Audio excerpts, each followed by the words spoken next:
my friends, the great experiment. The greatest trick. Hidden trick. Would you look at that? The greatest trick.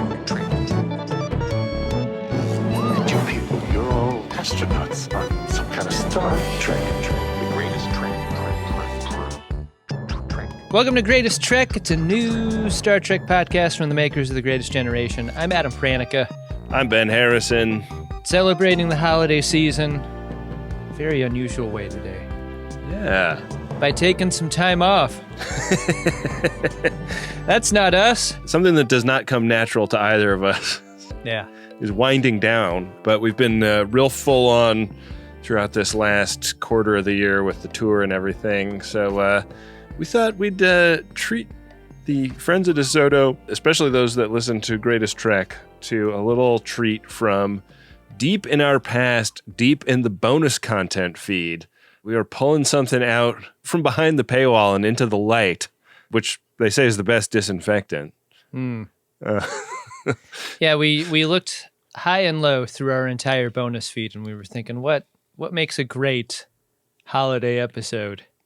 Of all the things we've got back there, really, it felt like Heat was the most holiday feeling movie recap that maybe we've ever done. We do try very hard to make the case that Heat is a holiday film. You'll hear us attempt to make that case over the course of the next 5 hours, which is how long this episode goes. Yeah, it's not quite as long as the movie Heat, but it's pretty long. I like that we tried to match that up. Yeah, I think this is a really fun one. I mean, you and I reference Heat all the time, on and off mic. I think we talk about Heat more than most people. So if you haven't seen the movie, definitely one you want to watch before listening to this. But yeah, it's a hell of a film, and I think this is one of our finer bonus pod episodes. One little heads up, it is a violent movie about criminals in Los Angeles. So, you know, lots of cops and robbers and shoot 'em ups, but also specifically there's a suicide attempt in the film. So if that's a tough issue for you, please be forewarned before wading into this one. Do you want to forewarn people about every instance of troubling behavior in this almost 3-hour movie? We should almost record another episode. Content warning, Heat. Yeah. That's a great way to introduce a great movie, one of our favorites, an experience we hope FODs enjoy this holiday season. Hearing us from almost 5 years ago. Yeah, and this intro has gone on almost as long as the episode itself, so I think we should wrap it up. But yeah, please enjoy this bonus episode that you wouldn't have gotten to listen to if it weren't for our generosity. And the generosity of the FODs who make the bonus feed possible. They did this. No, I think it's us being generous this time. For once. Here it is. Heat. Here's to the finest crew in Starfleet. Engage. This crew is good. You know what they're looking at? The LAPD, the police department. You just got made. Okay, motherfucker! Hello and welcome to a very special donors-only holiday episode of The Greatest Generation, Heat Edition. It's a podcast about Heat by a couple of guys who have made an embarrassing number of jokes about Heat recently. I'm Ben Harrison. I'm Adam Pranica. The real edge case for a holiday film here, Ben. Yeah, I mean, like... This film is to the holidays probably as celebrating the holidays in L.A. probably feels, right? Yeah. It's not a holiday movie. It's just the movie that we've been talking about the most lately, and yeah. I think we just thought it would be... It's the one that we were most eager to record a For Funsies pod about. You know, it really made me feel like our origin story for Greatest Gen goes like you and I sort of feeling each other out on Next Generation trivia and references and jokes and stuff. And I feel like lately this has happened with Heat all over again, where I had no idea you were such a big fan of this film that I'm a huge fan of. And so we've been sort of dancing around all of these movie quotes and stuff over the last few months. It's been a lot of fun. It has. It has. I think that one thing I hope comes out of this is that the friends of DeSoto out there listening take into the world the knowledge that Heat is a Christmas movie.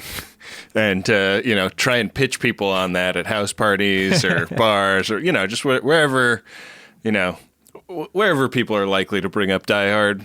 Just bring up Heat instead. Man, 1995 is when Heat came out. And this was one of those first films for me that came on the 2 tapes. Meaningful, meaningful because it was like that fucking masonry brick of VHS.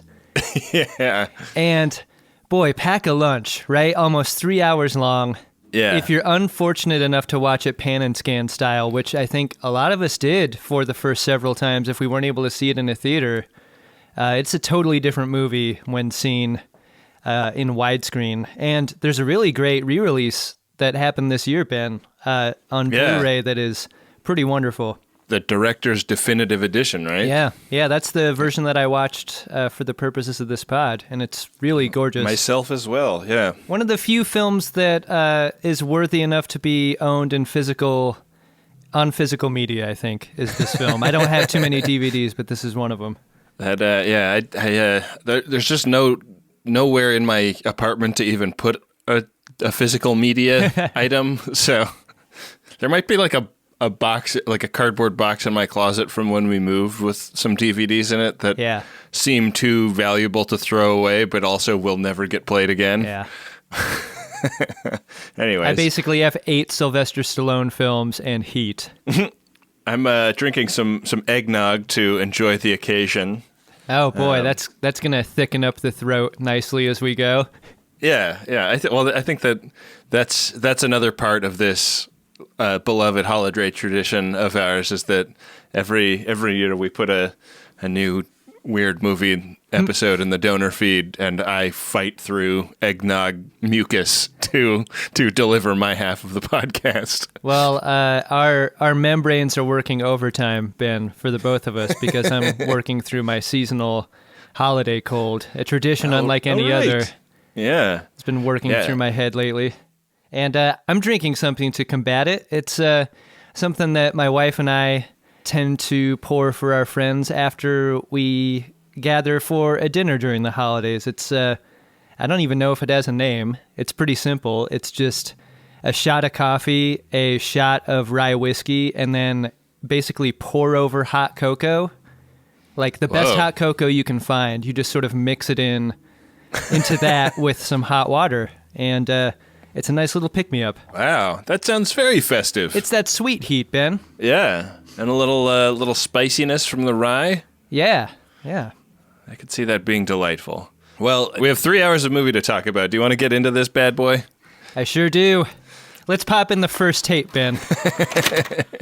Run slick as an alias to the FBI. You're going to get the phone book. Do it anyway. Yeah, stop talking, okay, Slick? This movie is beautifully cinematographed by Dante Spinotti and written and directed by Michael Mann. And Dante Spinotti is, of the cinematographers currently working, one of my favorite when it comes to nighttime footage. They shoot at night a ton in this film, and there's very little trickery with that. They're not doing like day for night or anything like that. It's night and using lots of like interesting available sources and stuff. And I just think Dante Spinotti is great at it.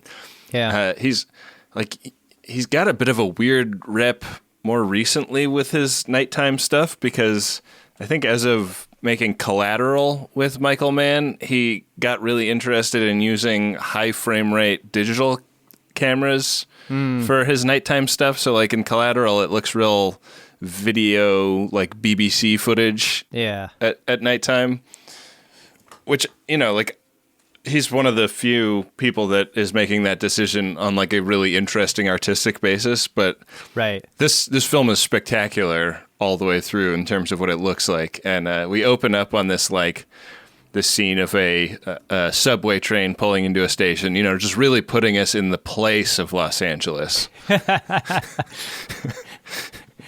I mean, it almost goes without saying, like when you think of LA, you think of their vast and great subway system. Yeah, the public transit here is really second to none.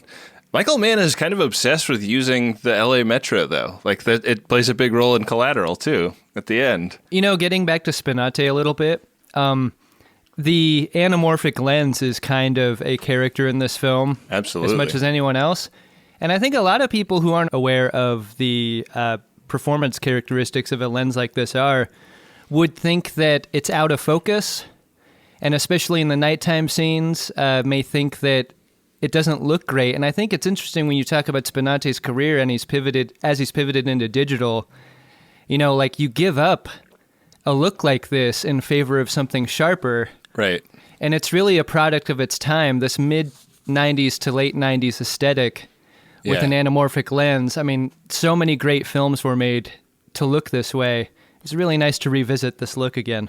Yeah, and correct me if I'm wrong, but like an anamorphic lens is literally shooting a squished image onto like a 4x3 piece of film, and then they process it later optically to be widescreen, right?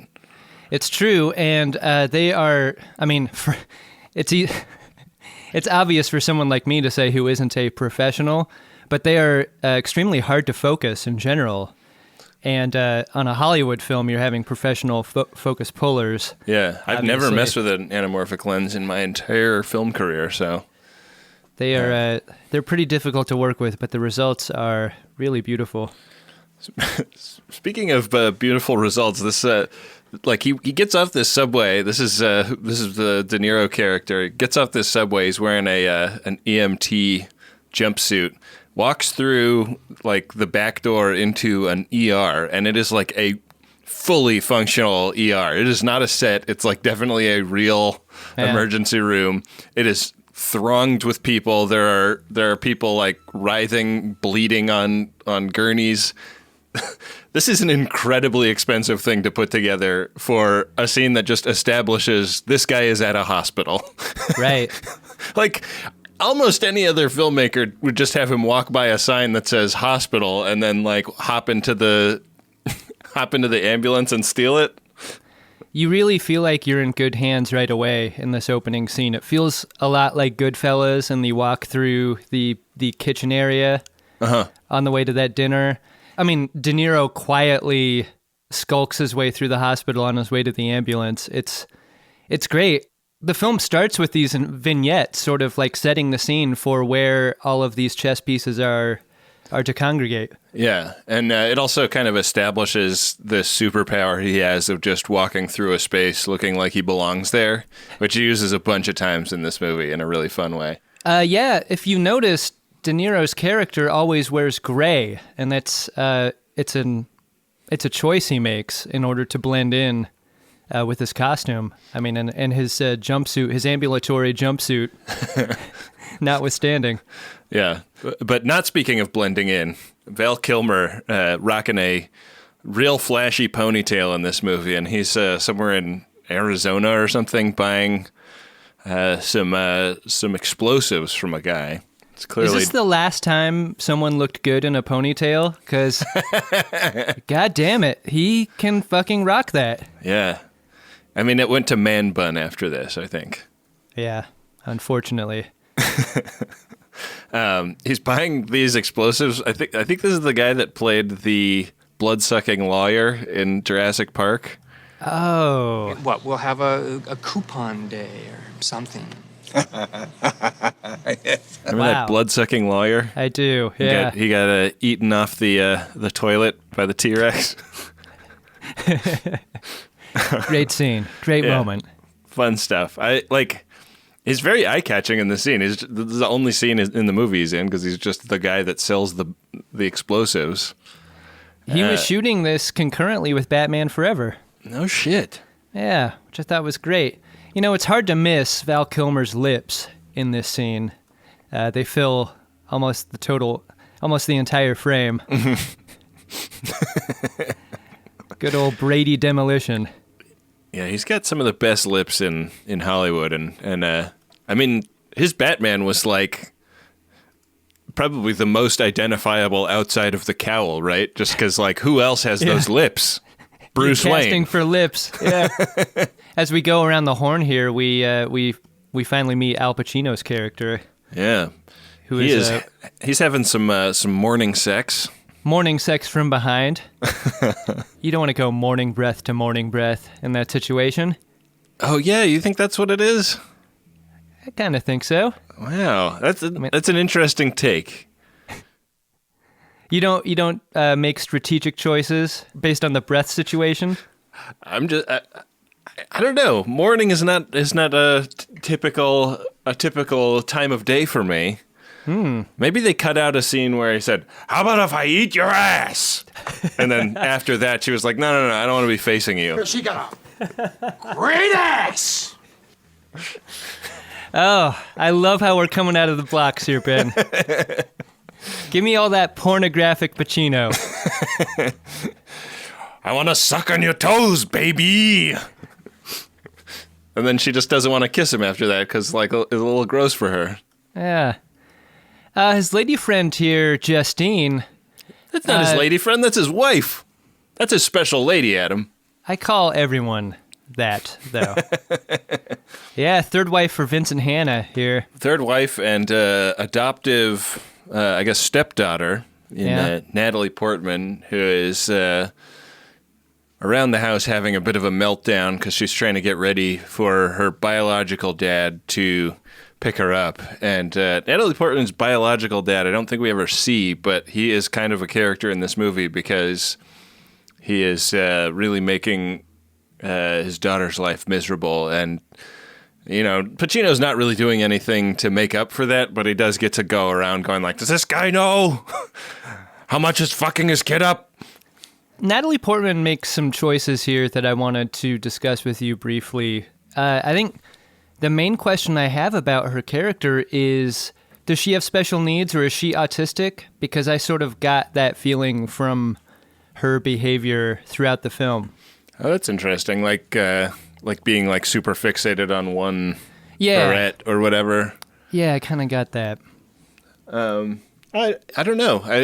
I that's an interesting take that I'd never considered. I mean, the style of parenting in this movie is so alien to anything I've ever experienced.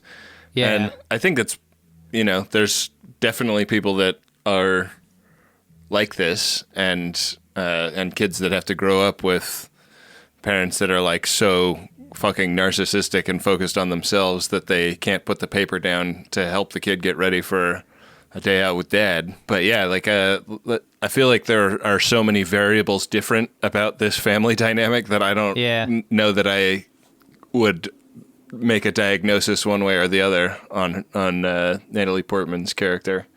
Yeah, that's one thing I really shouldn't be doing is armchair diagnosing people in that way.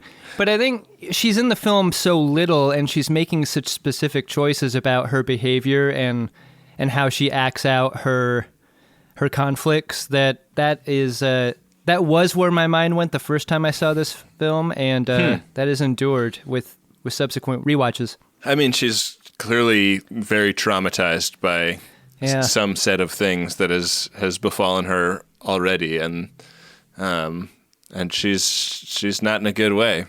I love all this cross-cutting, Ben. We meet all of our characters, bang, bang, bang. We go, and after this, we go straight into Waingro. Yeah, and Waingro really makes an entrance. Like the camera kind of lingers on this like outdoor mural for a moment, and then it becomes clear that there is a door in this mural, and he kind of bursts through. He's been taking a dump at like a taco stand or something, and he's like putting a shirt on, so he had it off while he was in there for some reason. You can tell he's a bad guy with how he treats a retail employee, too. Like, you don't just bang your cup on the counter to get a refill. Yeah, he bangs his cup and gets the refill and then runs away the second he sees the big green tow truck, you know? He doesn't even wait for it. Yeah. Yeah, at the wheel of the tow truck is Chorito. He's the Tom Sizemore character. Tom Sizemore, one of his great roles, I think. Yeah.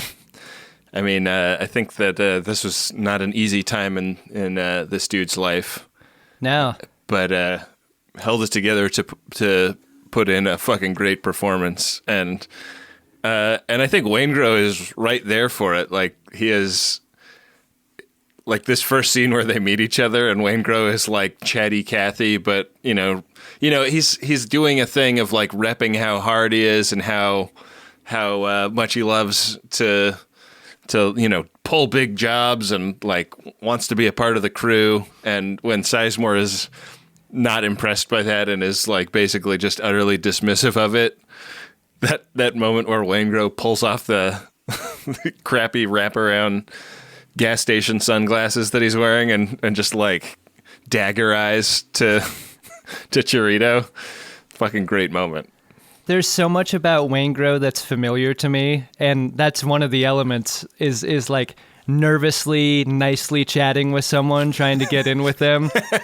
And he does it later in the diner scene when he offers them the pie after he fucks up the heist. Like he goes over the top nice when he's fucked up, and like that hit me. Yeah, you don't love to see a lot of yourself in Waingro, but you don't. But there it is. Yeah. This heist is like happening before you realize it's happening. Like, Waingro is getting picked up, and then like we're in the heist, and like you don't even realize that that's what it is. Like, you get Danny Trejo in a car on the radio saying like 100%, they're right on schedule, and then like the ambulance pulls across a road and an armored car pulls up, and then this giant green tow truck slams into it from the side. This is somewhere down under the overpasses that go by the Los Angeles Convention Center. And there's like, there genuinely are a bunch of cars for sale down in that area. So like, this is, I don't know if they like made this used car lot for the film or not, because they do mess up most of the cars in it in the scene. But, yeah, they put those explosives on the doors of the tipped over armored car and blow the doors off and pull the three guys out. Do you think that this is standard practice to have three dudes in an armored car, two of whom are just like sitting at a card table in the back, not strapped in or anything? I think it is. I mean, back when I worked a retail job, I used to be fairly close to when those drops would happen, like when the armored car would pull up and the guys would come in and do the cash drop. Yeah. And, I mean, in my recollection, there were always three. Wow. I mean, I can't speak to whether or not there was a card table in the back. But, yeah, I just feel like OSHA would have some thoughts on, like, not wearing seatbelts in the back there. Yeah. But I guess if it's good enough for, like, school buses, it's probably good enough for armored cars in terms of road safety. Horseplay on a school bus? Is the world gone mad? It's kind of absurd to call a 3-hour movie hyper efficient, but getting to this point is really, really expert exposition. Yeah.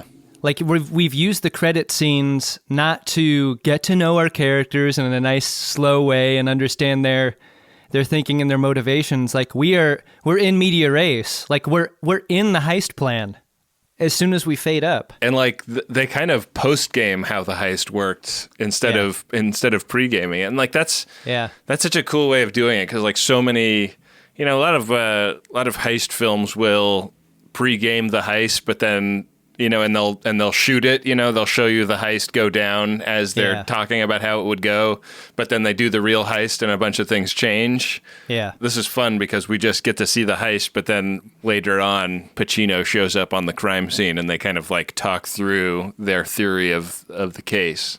Yeah. Bang, bang, bang, bang, bang. But the heist goes, more or less according to plan. They get their bonds out, but then Waingro, who's really got like a death's head with his hockey mask on, like the way his hockey mask shadows his eyes makes them totally black in Yeah. a way that's like unlike all of the other guys. Like all of the other dudes on the heist, you can see their eyes and you can see them like contemplating things, but Waingro's mask is totally dead inside. Yeah, and the way they do this a couple of times in the film, the way they go shot, reverse shot with characters dead center in the frame, looking at the camera. Yeah. They do that with Waingro and one of the armored car occupants before he's killed, and that moment is so scary, so uniquely scary for its time, I think. Yeah, and I think that the sound design of this scene also really helps. Like the loudness of the guns is like so fucking off the charts compared to when they're talking. Like we have the same model of television, so we can actually compare notes here. I had my volume at like 56 or 60 or something like that, and like there were times in the movie where I was like struggling to hear people, and other times in the movie where I was like, "Fuck, this is loud." Yeah, agreed.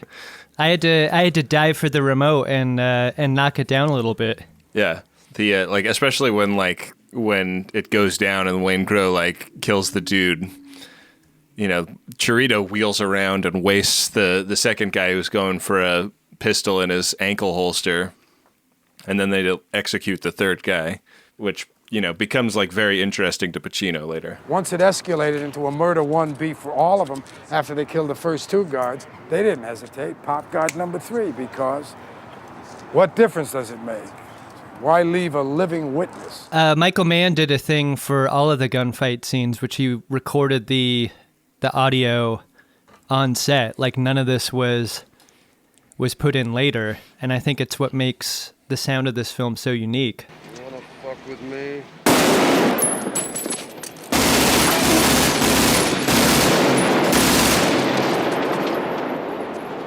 The way everything echoes around the overpasses and in that bank heist scene off of the buildings. Oh, spoiler alert. Yeah.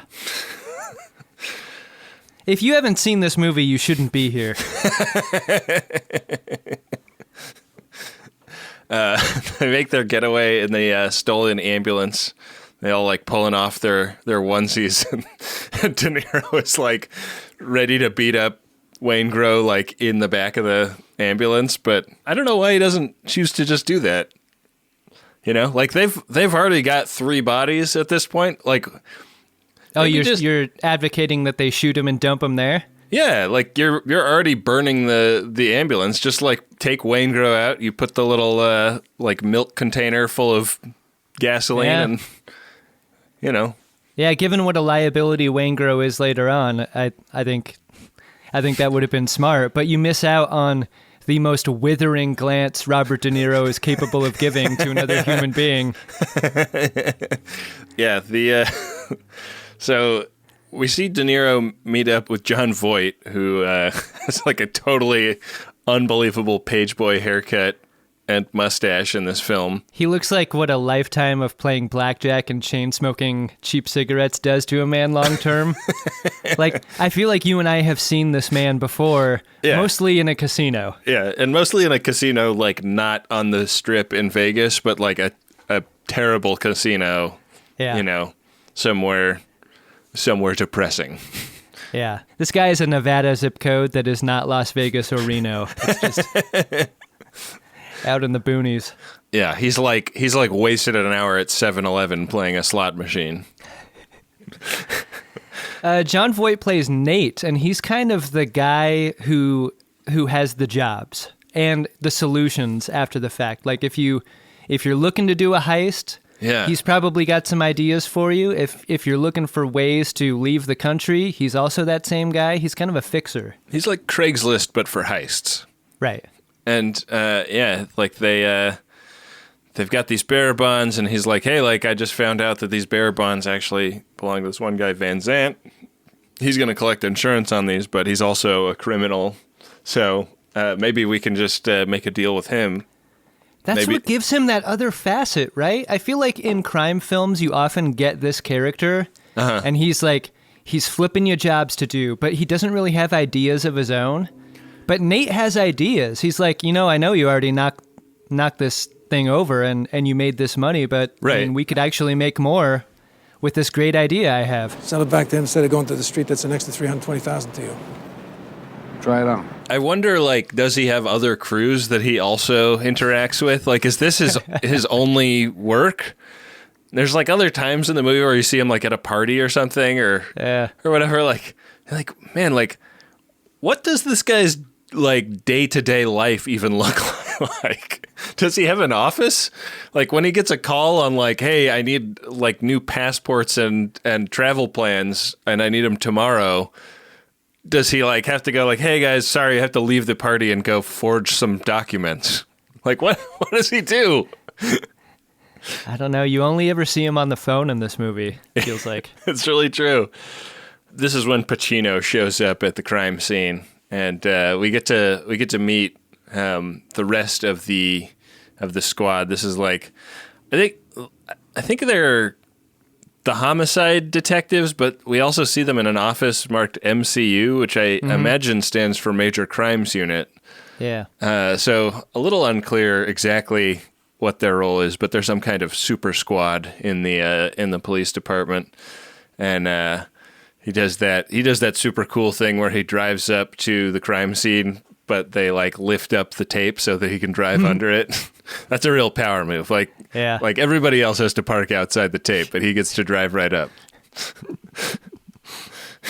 Can you believe how hard it is to park around here? All the other officers have to valet their cars at the crime scene. Yeah, and then they'll validate, but only for the first half hour, and this is they're going to be out here a while.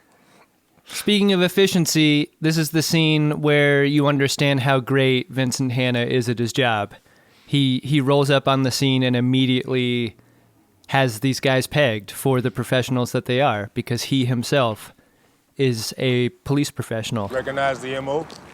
MO is that they're good. He's standing in the middle of it and he just, pointing at things. Stolen out of Fresno 2 weeks ago. The yellow pickup truck out of Whittier day before yesterday. They introduce the rest of his crew here briefly, and God, I love the guys who work with Hanna. And I think you and I do Bosco lines back and forth quite a bit, but I think Drucker is low-key, Drucker is fucking great.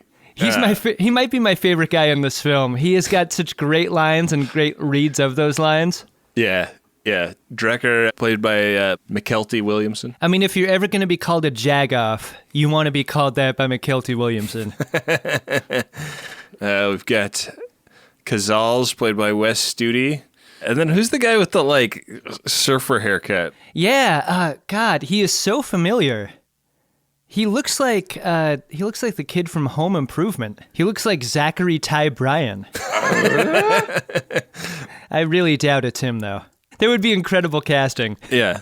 I mean, I think that show was on the air at the same time as this movie came out, so I really doubt it. In the diner scene, is that the guy who plays Newman, who is looking at them? Oh, Wayne Knight? No. Yeah, is that... Because that's another... we need a name for this.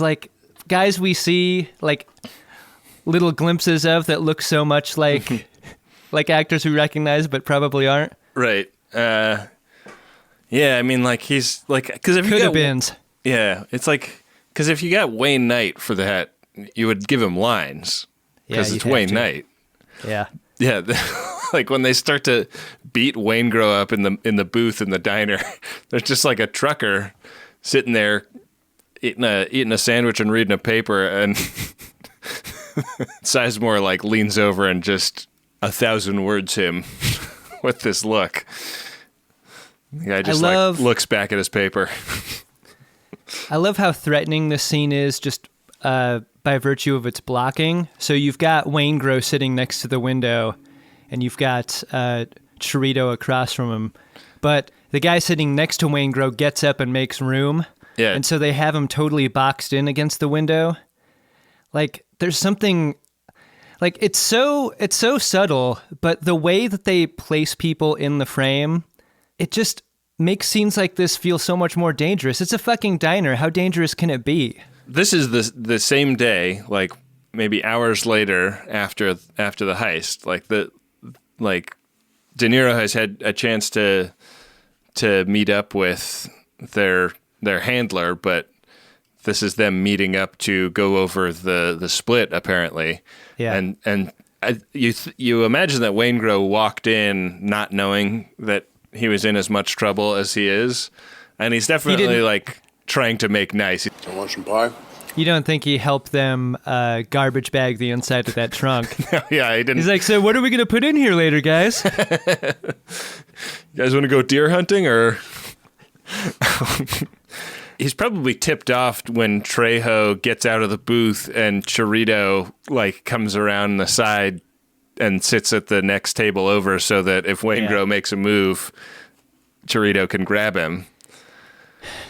When they drag Waingro outside to dispense with him, I think this is the weakest scene in the film for me because, you know, up until now we're made to believe that Macaulay and his crew are the most professional, and they have this incredible like crime intelligence. But to let him slip away here by like rolling under a couple of cars, yeah, it's a little weak sauce. It's hard to believe. They had no time because they were on a clock, which means they knew our response time to a 211, had our air, immobilized it, entered, escaped in under 3 minutes. I think you're right. Like, I think that part of what's so fun about this movie is how terrifying these guys are. Like, when you do the math on like what they're willing to do to take these big scores, like Waingro is a psychopath and a killer, and he's got a bloodlust. Like he's terrifying on that level where like he wants to do it for the killing people part of it, but they want to do it for the taking money part of it, and they don't care at all about the killing people part of it. They just think of the killing people part of it as like a necessary evil at best, and like at worst, I don't even think they think it's evil. I think of it as like an inconvenience, you know? Right. Oh, it makes such a big mess, and like when guns go off, it's loud and people can hear it. Yeah, and yet one of the magic tricks of this film is like, you know, the Macaulay character and his crew are bad guys, but they are so good at what they do, you have to root for them. They're not saving cats. They're actually doing murders, and yet you're like, just as much interested in seeing them succeed as anyone. Right. It's well done. I think it's also partly because Pacino is such a mess. Right. You know, he is the good guy that is trying to stop the crimes, but he's also making everybody in his life totally miserable. Yeah, he's not squeaky clean. After this diner scene, we get the connective tissue that makes this film canonical Trek, which is Ashley Judd. Yeah. You know Robin Leffler? Of course. When the work around here has been so sensational, I've decided to make her a mission specialist. Congratulations. Thank you, sir. She's the wife of Val Kilmer's character, and she's rightfully upset that Val Kilmer's take on that robbery was $8,000. This scene horrifies me every time. Like he pays off a number of bookies, and then like the total take is $8,000. He's lucky he had anything. I mean, He's lucky he's got a house. He's living in like a pretty nice like ranch style house in the valley somewhere. Like, yeah, he's definitely like had it where he didn't burn it all on bad bets, but yeah, like one of the main things about his character is that he is a degenerate gambler and basically like not fully in charge of his own life.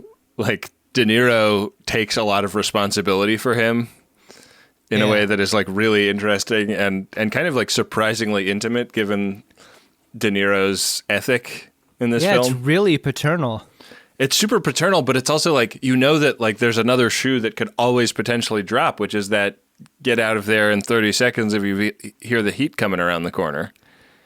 It's interesting that they made Scheherless's vice gambling because, like, I don't know why you would ever want to work with a person who could potentially be manipulated in that way. Like a gambler is the one person that you could get one up over on. Like he's someone you could leverage. And so if a gambler is on your crew, you can never feel safe about that. Yeah. Like he can always be blackmailed. Yeah, but they trust him. Yeah. So Pacino gets home, and wifey Justine is not excited that he's home so late. I made dinner for us 4 hours ago. Every time I try to maintain a consistent mood between us, you withdraw. I got 3 dead bodies on a sidewalk off Venice Boulevard, Justine. I'm sorry if the goddamn chicken got overcooked. I understand her gripe because if you've ever cooked fried chicken for someone else, you want to make sure that that's fresh. Yeah, you want it to when be it hits the piping hot table. when it gets to the table. Yeah, that's real aggravating. I don't know if he brought it over or if she left it there, like a cat leaving a dead lizard on your doorstep, but the piece of chicken is just sitting directly on the table the entire time that they're having this conversation in a way that is like pretty gross to me. Like, don't put your food directly on the table. Yeah, put down a coaster. What's a word for a coaster but for food? I don't know. Pacino, really fills the space in between words here in a very Ricardo Montalban fashion. Mm-hmm.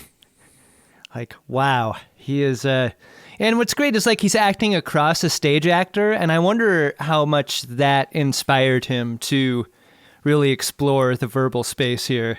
Even more than usual for a Pacino part. He is off the fucking chains in this movie. With the I read that choices he makes. His character on paper had a coke habit, which informed... I mean, it was never depicted in the film, but I think it informed the character building that he was doing. Wow. That he brought to every scene. And when you know that, it kind of makes sense. It's the rest of his behavior. It's like back nine of Scarface Pacino in this film. Wow, that's really interesting. This is all still the same day, and we get one more little sequence here, which is De Niro goes and buys himself a book, and then he's at a restaurant, eating at the bar, reading the book, and young lady tries to strike up a conversation with him. This is Edie, played by Amy Brenneman, one of my favorite characters in the film, and a total innocent. She's trying to, be personable with him, and because of who he is and what he does, he is immediately suspicious that she is asking him questions about what he's looking at, what he's interested in. What kind of work you do? Lady, why are you so interested in what I read or what I do? Yeah, this scene really, it hurts to see her sincerity treated this way. And she's very, very hurt by it. Yeah. I think so often you get films filled with criminals or mostly men or whatever, and you get an artsy, crafty person, and that person is just made fun of. Yeah. Or their interests are made into a joke. But they never make fun of Edie's career or her interests or anything. No. Macaulay is genuinely interested in her and what she does and why. And I think that's great. And I think that serves Edie's character really well, and it makes her fully developed. It's such an interesting turn he takes in this scene, too, because he has been ruthless up to this point. He gives the nod to Chirito to take out the other two guards in that heist scene. He's ordered kills on screen and attempted to do another murder, and he was going to do that himself earlier today. And now he's here in this bar, and he's rude to this woman, clearly hurts her feelings really badly. He gave her the same look he gave Waingrove. You can't just throw that around at a civilian, man. Well, that's kind of my theory here, is that he's still really keyed up from what he's been through today. You know, there's still a lot of cortisol in his system or whatever the fuck. Yeah, how does Macaulay unwind? By reading about stress fractures and titanium, Adam. I guess so. God.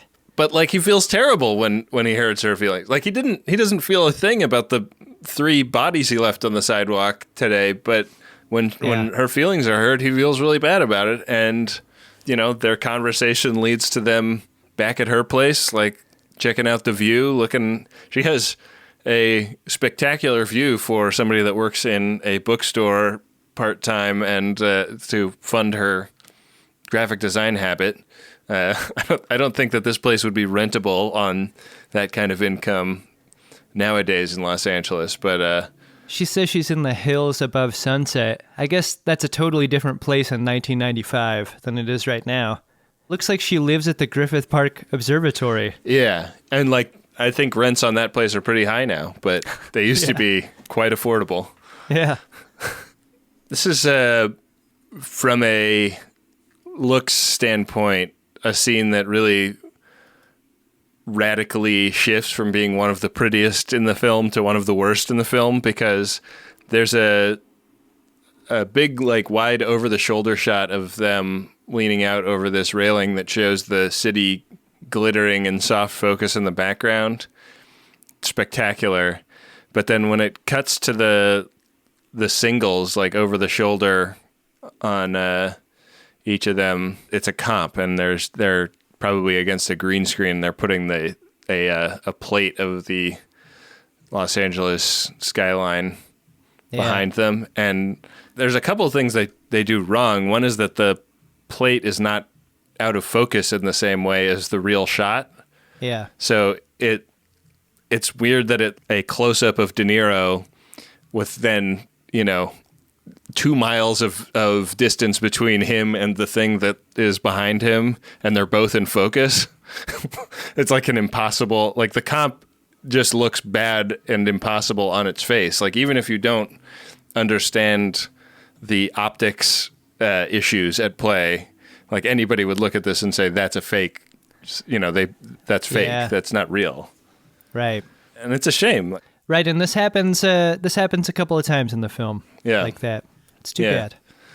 But it's clear that these two lovebirds, the murdering heist man and the aw shucks Appalachian graphic designer, are falling in love with each other. Yeah, he's an artist in his own right. Yeah.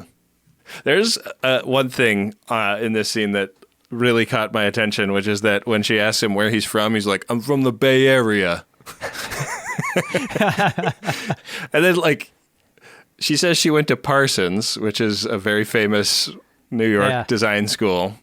And I think that if you are from New York or have lived in New York for any amount of time, you probably would have heard of Parsons or seen the huge buildings of Parsons downtown. Yeah. Like, I can't imagine. The thing that's confusing to me about it is that his name is Neil Macaulay. He does not look like his last name is Macaulay. He does not sound like he's from the Bay Area. Like, is his entire identity fake? Or, because everybody calls him Neil. Everybody knows him as Neil. Yeah.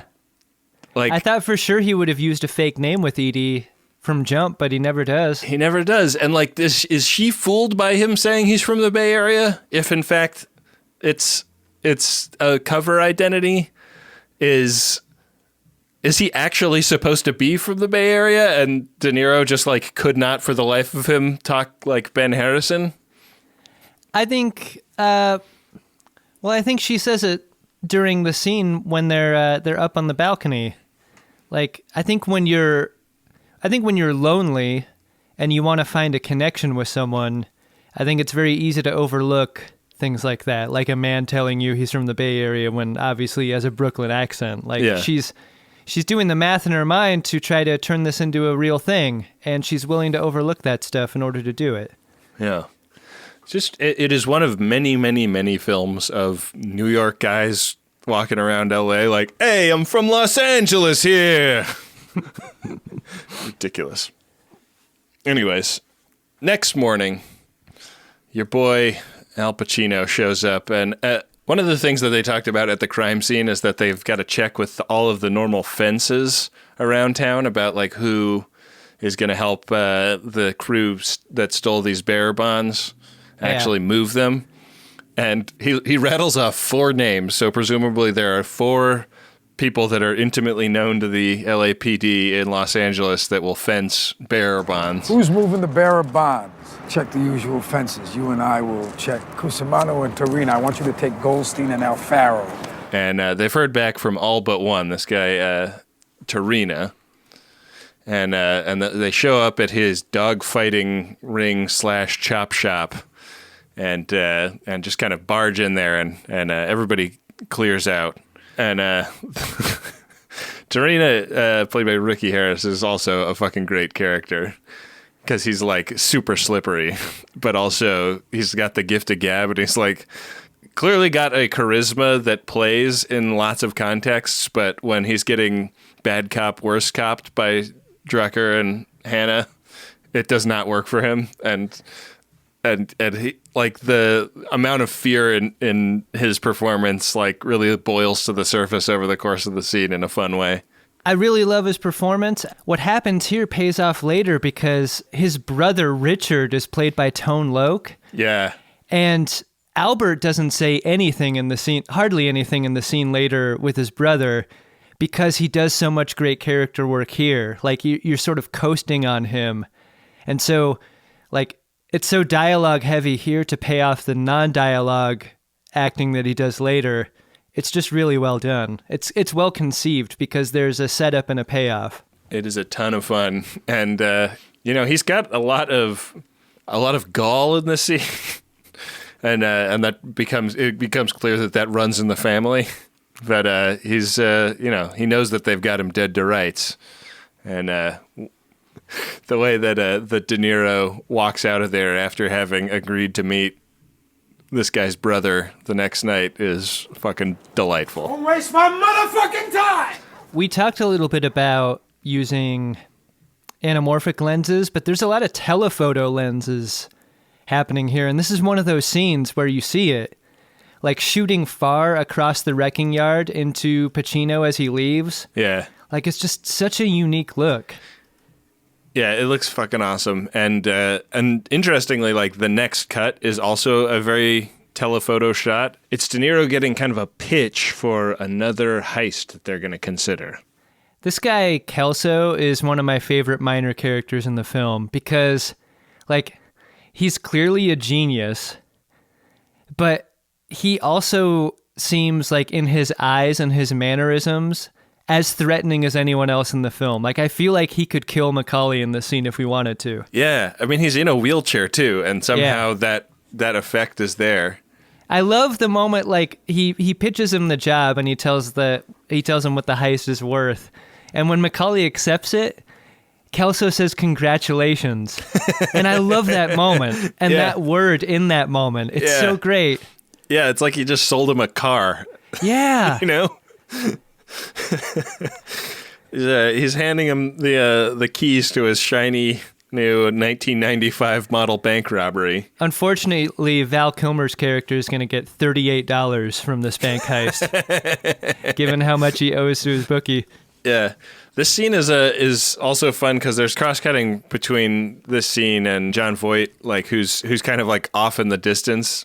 Like, yeah, I guess he like drove with Neil over to meet this dude, and he's on the cell phone talking to Roger Van Zant, who is played by William Fichtner, and this is the dude who owned those bearer bonds, and they are proposing to sell them back to him. I like this actor quite a bit. I think my favorite role of his, aside from this film, is the bank manager in The Dark Knight. Like, he's when the Joker is pulling the bank heist in that film, he's like the bank manager that has a double barrel shotgun that walks out and starts shooting at them, yelling like, "You know whose money you're trying to steal?" It's like almost exactly the same role, basically. Like, guy in a suit who is connected and doing organized crime shit. He's great. He's in a lot of things. How do you get that as your type? He was a real mid to late 90s that guy. Yeah. I loved him in Go as the guy who was hooked on Confederated products. Almost everything in this house is from Confederated products, from the toilet paper to the candles to the ham. Speaking of that, guys, his little right-hand man, Hugh Benny, is played by Henry Rollins. Yeah. And, like, a pretty funny role for him, I think.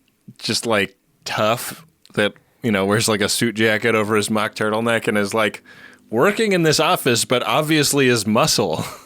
You know, like, I love how they use him here. What if you get like a temp job as a receptionist in this office and you see that guy walking around? I love not casting him as a skinhead or something, like actually casting him as a white collar guy, a guy behind a guy. I think that's great. Yeah. Well, Neil gets home from his bank heist meeting and finds Val Kilmer sleeping on his hardwood floor in his unfurnished house, which is by the beach somewhere. Did you get a load of Val Kilmer's fucked up elbow in this scene? Oh, I don't know if I did. Oh, Ben, please cue up this scene and take a gander at his left elbow. Oh, wow. Which has a grapefruit-sized knot in it. Damn, what the hell? Evidently, he fucked it up while filming The Doors. He did a like crowd surf scene, and then a stunt guy didn't catch him, and so he whacked it. Oh. And his elbow's never been the same. Wow. Yeah. I hit my elbow really hard riding my bike a few years ago, and you know, it was like bad enough that I had to go to like an urgent care and get it stitched up and x-rayed and stuff. But that looks nasty. That looks like a real bad one. That looks like you need custom shirts. Like, it's so weird. I like that Neil calls Ashley Judd. Like, the first thing he does is not wake up the friend that has invited himself into the house, but calls Ashley Judd. And he's like, "What? What was the fight about? Why is he sleeping on my floor?" Like, not really your business, right? No, but serves the character and us in relating them to each other. I feel like few films would have the confidence to stop the story right now and introduce us to someone totally new and then not return to them for another 40 minutes. And that's what happens in this next scene. We get to meet Donald Breeden, who's played by Dennis Haysbert. Yeah. And he's showing up to his first job after being released from prison. He walks into this diner. This is like his work release type of job. Like he's on probation, presumably, and his PO has set this up for him. The chef at the diner is Bud Cort, who's fucking great in this movie. He really sinks his teeth into a kind of villainy that is like he's kind of the most detestable villain in the film.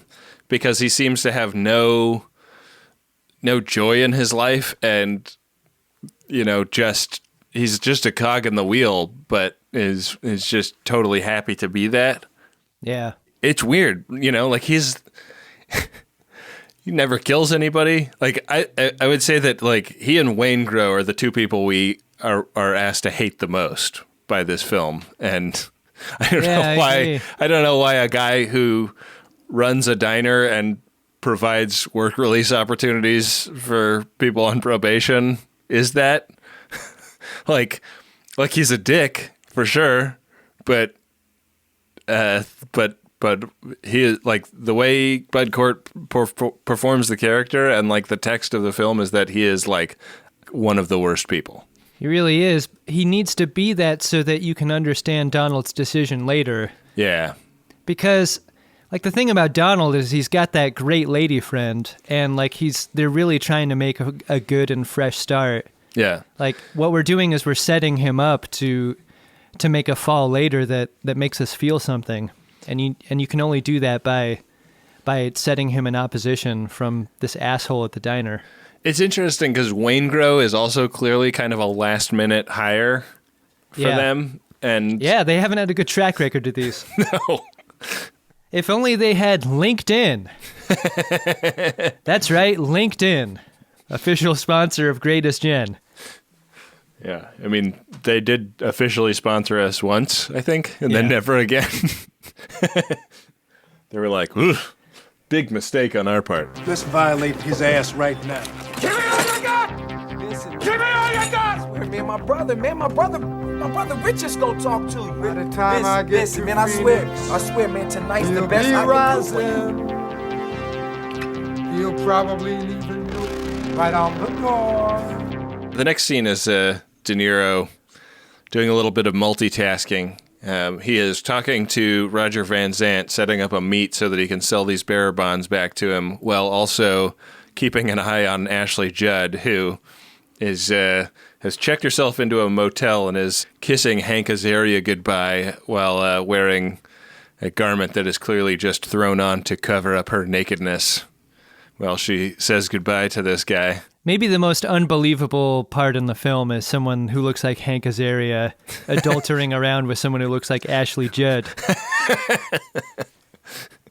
Yeah. I don't think Hank Azaria would dispute that either. Like that, I'm not throwing shade at Hank Azaria, who's great, but this is peak Ashley Judd. She is like among the most spectacularly beautiful people in the world, and he is not. Yeah.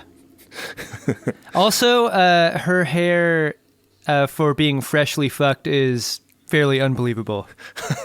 Yeah, did she like spend 30 seconds doing like the most amazing hair job on herself? Or what are we to believe there? Maybe they just did it standing up. Yeah, I'm only engaging in adultery if I can do it reverse cowgirl. Another great De Niro using misdirection to get something. He shoves the housekeeping cart into the window at the motel and then knocks on the door. So you just see like from the inside the room the housekeeping cart push into the window, and then you hear a knock on the door. Ashley Judd goes to open it, and there's Neil, very angry and brokering a peace in her relationship. Like you're gonna give Val Kilmer another shot. I can't have this guy at my empty house. Have you seen his elbow? It's fucking gross. I try to choke down coffee, but I got gag reflex looking at that elbow. I don't have a bed for me, let alone Val Kilmer and his weird elbow. Hannah goes to K-Town for a meeting with Richard Terena, which is the elder Terena brother. Yeah. Of the guy we met at the wrecking yard. This is a fun little scene here, Ben, and a part of LA that you and I have become very familiar with over the last year or so. Yeah. The vibe as Pacino enters here is that he's like down with so many of the people that work at this club. Like this is a familiar territory for him. Like the head bouncer guy is like on crutches for some reason and is like joking around with him on his way in. Give me all your money. So one day you're gonna get smoked with that shit. But you fool. You gotta respect somebody's work ethic when they're told the meeting is tomorrow at 2 a.m. and they're like, all right, be there. You know? This is the other bookend to that scene in the wrecking yard, and it's so great because Albert is dying. Like, Albert gave up Richard for this scene, and the information that he's giving to Hannah is substandard. It is not good. And not only that, Richard wants a deal. Like, he wants Hannah to knock over some wrecking yard competition for him in exchange for this information that he wants to give him. And Pacino's character could not be more irate at what's happening. I know, like, how fucking incautious are you as a guy who steals cars for a living to, like, get mad at the police officer that you're leaking information about other car thieves to? The most uncomfortable part of this to me is that Hannah doesn't get mad at Richard. He gets mad at Albert. Yeah, totally. I love that part. I mean, I think Pacino has a very singular driving desire in this film, is that he doesn't want anybody to waste his motherfucking time. And this scene really smacks of that. How do I know if I tell you what you need to know, you're gonna do what the fuck I need to get done? The moment in this scene where it turns around for Richard, he's saying that he ran into a guy he used to be in jail with, and he didn't say anything, so he's very suspicious that something is definitely going on with that guy. And like, as far as actionable intelligence goes, that leaves a lot to be desired. But Richard peppers in the word slick. Hey, I'm telling you, man, this slick is no motherfucking joke, man. You know what I'm saying? Say what? Say what? What? You said slick. What does that mean? Slick. That's what he calls people. Slick. He gets a name out of Richard, and that name... Chirito. Michael Chirito. Gets them onto the case in a big way. They've got the jacket on Michael Chirito. They have known accomplices. They've got they kick the surveillance into high gear. And so the game is afoot, Adam. 50 minutes into the film, the game is afoot. One guy who is playing a terrible game of checkers against chess players is Van Sant, who has orchestrated a drop. And whenever you do a film in LA, you must do a scene in an abandoned drive-in movie theater, Ben. Yeah. Which is where this drop takes place. And to say it does not go well is a spectacular understatement. Yeah. If you don't shoot a scene in an abandoned drive-in movie theater parking lot in LA, you're just going to look at the shitty condo that they're building in that space, 6 months later and regret it. So you do it if you have the opportunity. 1995 me was maybe the most blown away by how the driver of the white truck goes out in this scene. So Macaulay pulls up next to this guy in the white truck, and the idea is the guy in the white truck's going to throw the cash into the car in order to buy back the bearer bonds for Van Sant. Except there's a guy in the back of the truck that hops out in an effort to kill Macaulay, and Macaulay sees this in process and then squishes him between the two cars. So that guy gets fucked up pretty bad. Like, there's so much about this scene is incredibly specific that I don't understand. Like, the guy in the white truck itself is a weird choice. Like the crew cab, wide wheelbase white pickup truck that this guy truck slips out the back of. The guy Does anyone drive a dually in LA? That's so weird. I know. The guy driving looks like he sells insurance for a living. The guy that comes out of the back is he just looks like such a hardened criminal in comparison to the guy doing the driving that it's unbelievable. Hard to pick who goes out worse here. There's mid-90s gunfire aesthetic where the guy who hopped out of the back of the truck is held upright by the bullets he's being shot by from Val Kilmer on a rooftop a half a mile away. Yeah. But he also gets run over by Macaulay's car, which is great. The guy in the truck gets it maybe the worst. So Chirito's waiting on ground level and catches the pickup truck driving by, and with a pump action shotgun just mutilates the driver. And maybe the best part of this scene is the driver ghost rides itself in a slow motion collision with a concrete wall at the end. Yeah. And there's something so much more fucked up about a collision that happens at 10 miles an hour with a dead guy at the wheel than it would have been if, in a lot of action set pieces, I think you would have set the truck to flip over and explode or whatever. Yeah. But there's something so dark about the truck just coasting and then stopping against that concrete wall. Seriously. They all pile into the Suburban together, having pulled open the package of money and found that it's just full of printer paper from Van Zant's office. Van Zant picks up a phone and for some reason they're in the kitchen of a restaurant to do this call. There's so many great we just chose to set this scene in the kitchen of a restaurant for reasons, and Macaulay is one of my favorite lines of the film. What are you doing? What do you mean, forget the money? What am I doing? I'm talking to an empty telephone.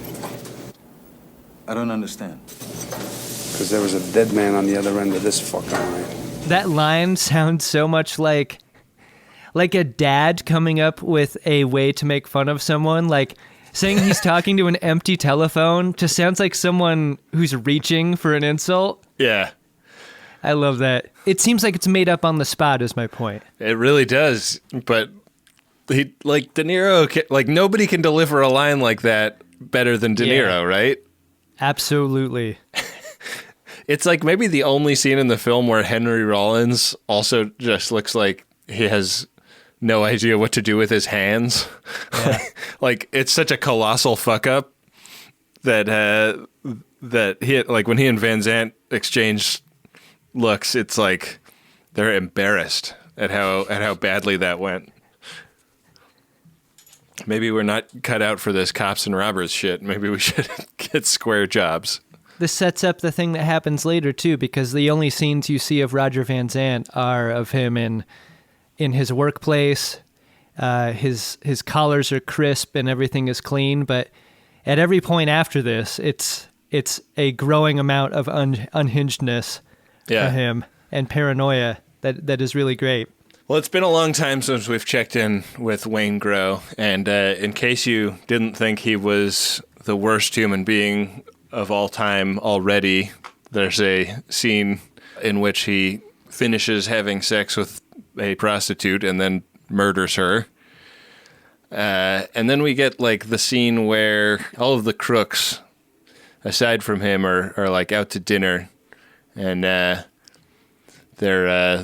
like leaving the restaurant, and because of getting the name Michael Chirito, the cops are up on almost everybody. Like they've got surveillance up on Chirito, Trejo, and Chris. They haven't nailed Neil yet, but they're going to. And it's a funny scene where I don't know why they would have, but they just like got all of the cops up on the rooftop of the Chinese restaurant across the street from the restaurant they're all eating at to just like, I guess, look at them in the flesh to identify them. And one of the things I love most about this film is like how much symmetry there is between the cops and the criminals. Like we get a couple of family dinner scenes in this film, and this is one of them, and this is the one with the gang. Yeah. But we get another one later with all of the police detectives together, and I really love those scenes quite a bit. Yeah, it's like it's such the police detective scene is great. It's a little weird because it's like a very fancy seeming party. Like it seems fancier than people that work for the city would party. But that's their Christmas dinner, Ben, and that is what makes this a Christmas movie. Isn't that beautiful? Or didn't you know? That scene with Waingro and the hooker is maybe the darkest part of a dark film, but I think it's crucial in showing us that Pacino's character can have a genuine human interaction with someone, and the saddest part is that the one person he's able to bond with is the hooker's mother.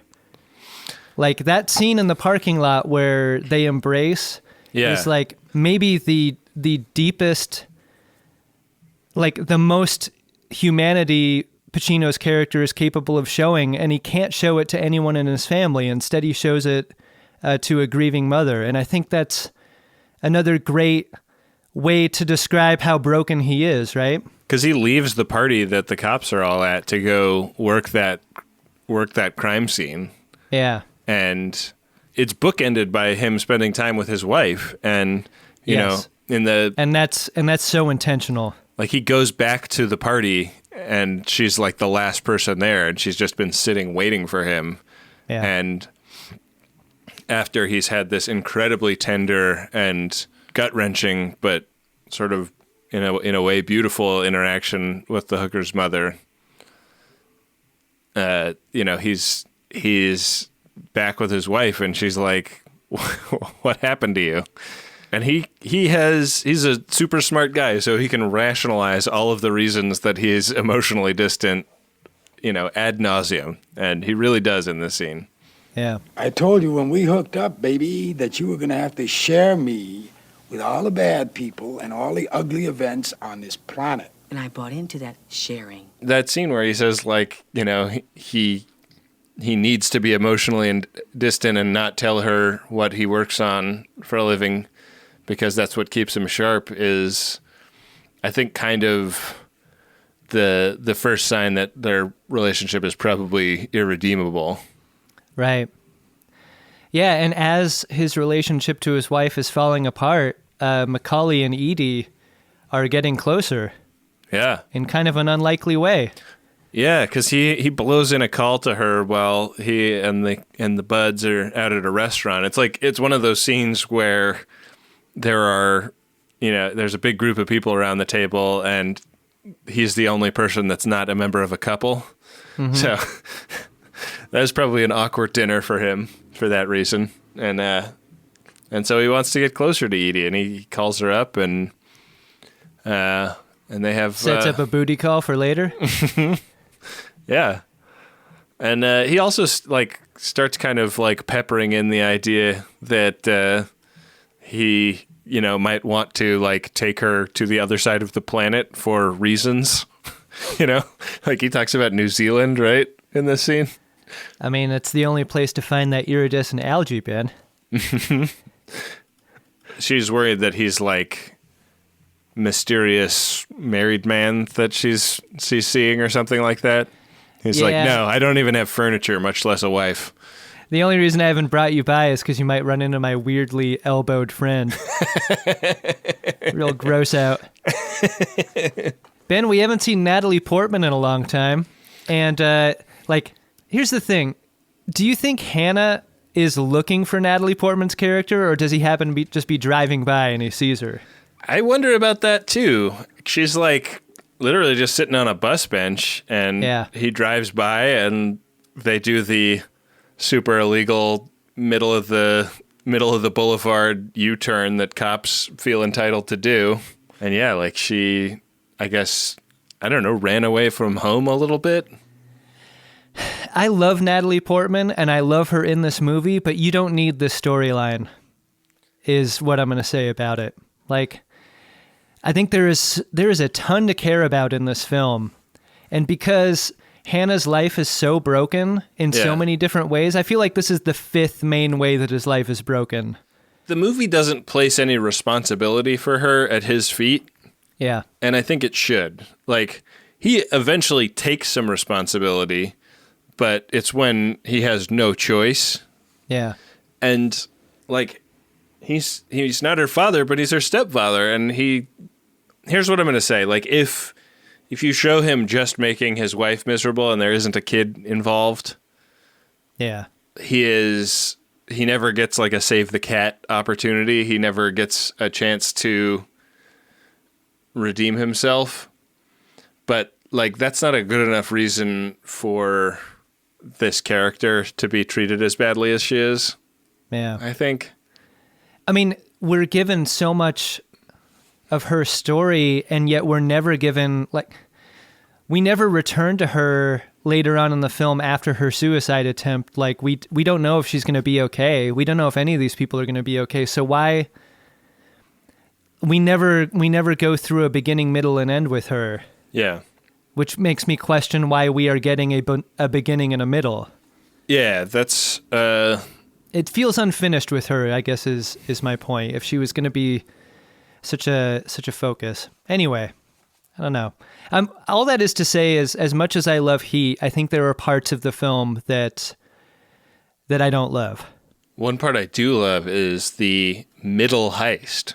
Yeah. They've clocked Chorito going by a precious metal stash a few times, so they've got it in mind that that's what the gang is looking at next. And we've heard some talk about this.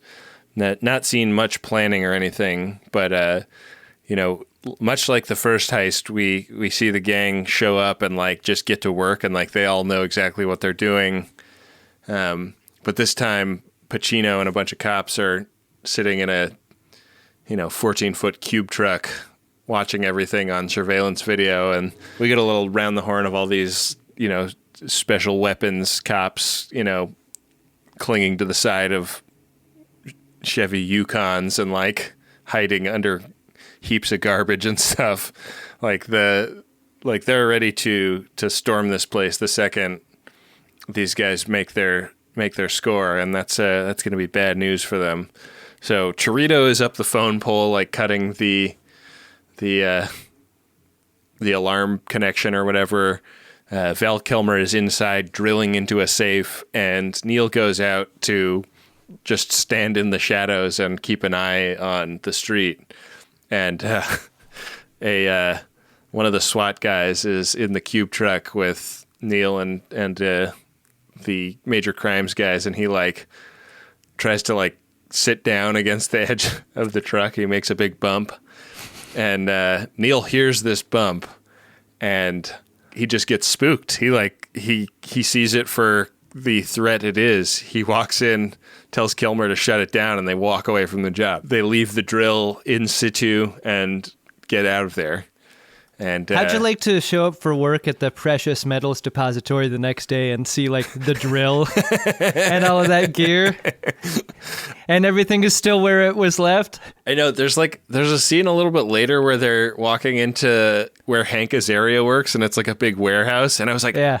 And it always fools me that they're going to go look at like where they were doing the drilling. Because you never get that. Like, you never get a sense of this space at all, which I really like, that it's just kind of like a weird hallway that has some safes in it or something. Right. And like like the crew is gone before you get to see what they were going to steal or anything. There's like a tense moment where the captain of the SWAT team like really wants to go, bust some melons or whatever, and Pacino has to like talk him out of it. I'm not taking the heat from my bosses because you let them go. They're not walking. That's exactly what they're gonna do. They're gonna walk. This is my operation. I have tactical command that supersedes your rank. They will walk away, and you will let them. Fuck! This might be the moment where I kind of part with Pacino in this film, because I think if you get these guys off the street for 6 months... That's 6 months of people they don't have a chance to kill. Right. And like the next heist is like so incredibly bloody that it might be hindsight 2020, but I think if you can get them off the streets, you get them off the streets, right? You know what? It's such a great point that you made, but the film does not make that point. No. After the heist. If Drucker had been like, holy shit, man, I think we probably should have taken these guys off the street 2 days ago. Like, Drucker would for sure be the one to say that, because I think in a lot of ways he's like the conscience of the police squad. Yeah. No one would flip that shit to Hannah, though. But I think Hannah would accept it as being the truth. I think Hannah knows that. Do you think Hannah wouldn't prefer if that shootout didn't happen? No, I think so. I think he would. Yeah. Back to work. They do bust into Hank Azaria's office. They've brought somebody from the Nevada Police Department. I don't know how they had a crime to threaten him with having to pay for. Like, they just happen to know that he like stole a truckload of cigarettes. I love this scene with Azaria. This is a film that rarely introduces a character without paying them off later. And that scene in the hotel where you see Azaria in telephoto is like not the last time, obviously, because you get him here and then you get him in the third act. Yeah. It's another great opportunity for Pacino to act as cokey as possible. It really is. Part of what makes Drucker so great is he never acts big. Like, he lets Pacino do that. Yeah, he is so understated while Pacino is going like, she's got a great ass! And you got your head all the way up it! I love that. I love that they're not trying to compete in that way. It only makes them both better. What do you think Drucker thinks of his boss? I mean, I don't know. I think in many ways Drucker's the adult in the room. Yeah. Like, if I worked in that unit, I would probably rarely ever want to talk to Lieutenant Hannah about anything. I would always bring it to Drucker. Drucker's kind of managing up, I think. Yeah, absolutely. Yeah. The reason they visit the Marciano character is because they want to use him and his relationship with Charlene to get more information on Chris and the gang. So they put him to work, and I think they got onto him because he's been blowing in dirty phone calls to Charlene for the last couple of weeks. So and they're tapping Chris and Charlene's phones. So in the director's cut that I got, Ben, you get to hear some of those calls. Oh, yeah. And they're just all of him doing Simpsons voices, like phone sex Simpsons voices. Super fun.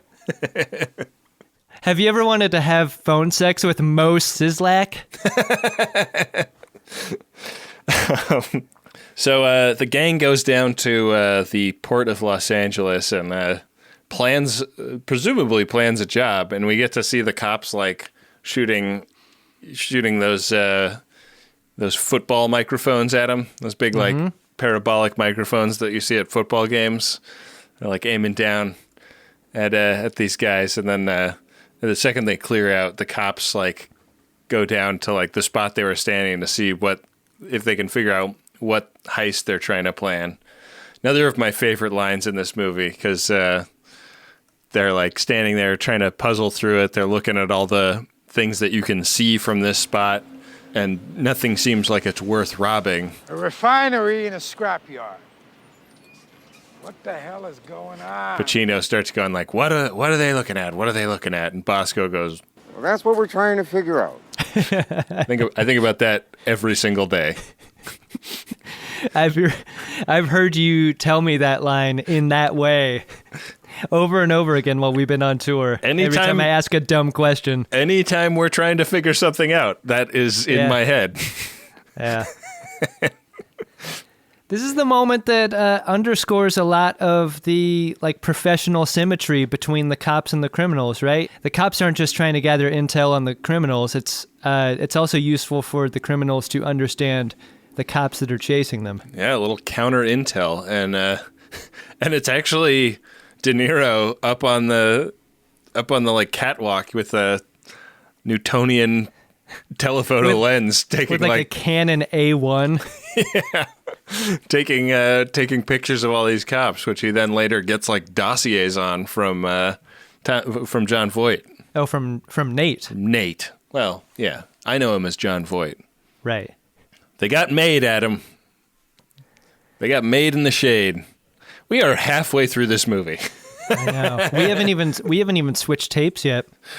I'm gonna need to make a pee break and another drink.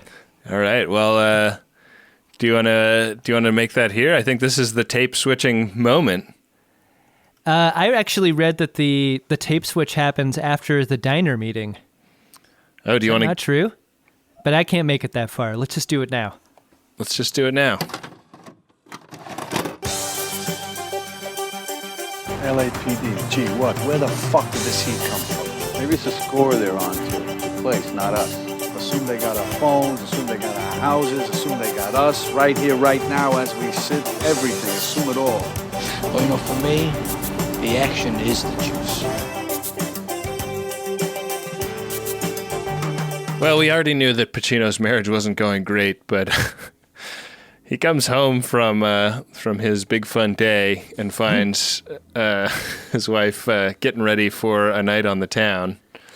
And when he discovers that it's her night and he's not invited, he heads back out and hops in a helicopter. And in fairly short order, he has like swapped helicopter for car, and it is pulling Neil over on the highway and invites him out for a cup of coffee. How you doing?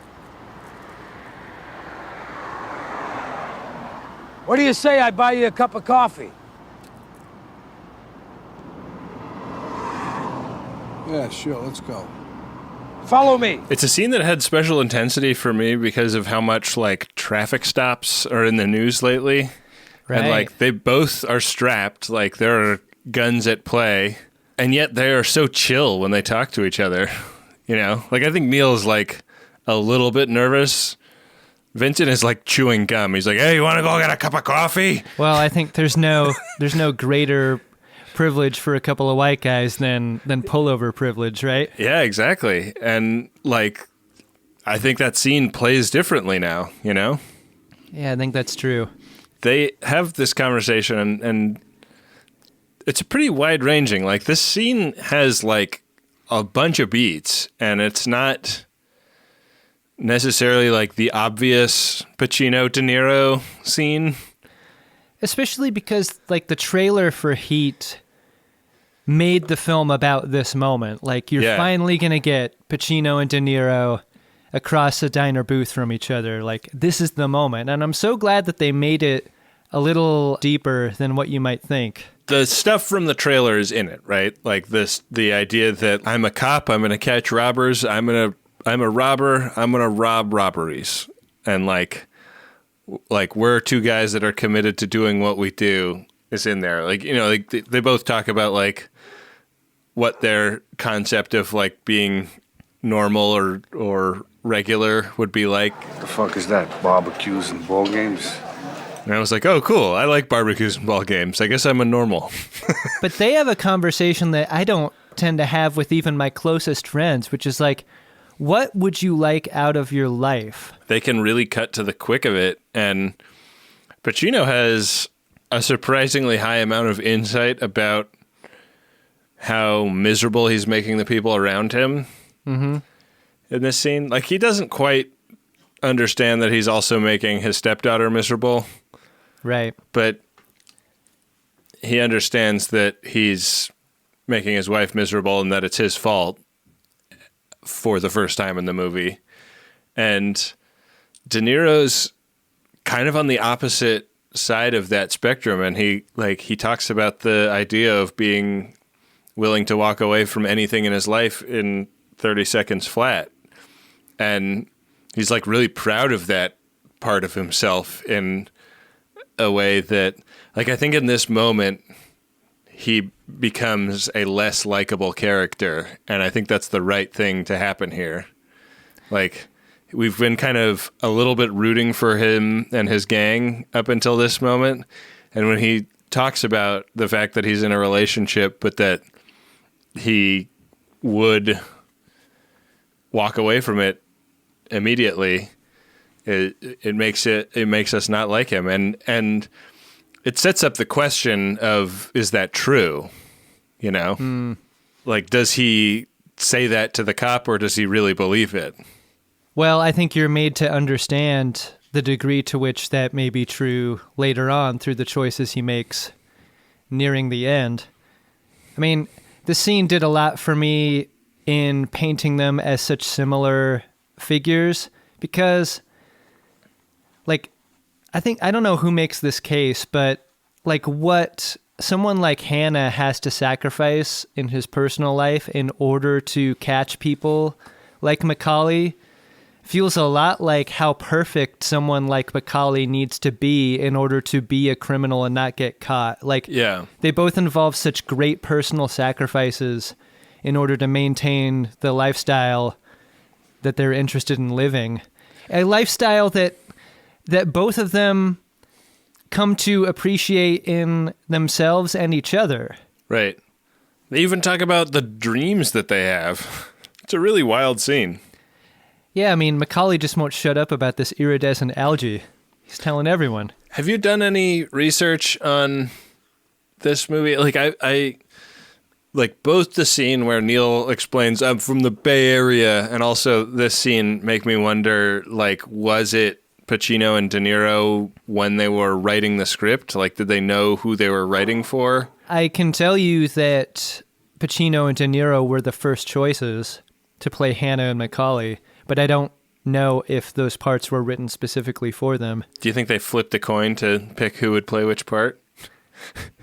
I'm really glad this is how those parts played out, though. Oh, yeah, I am too.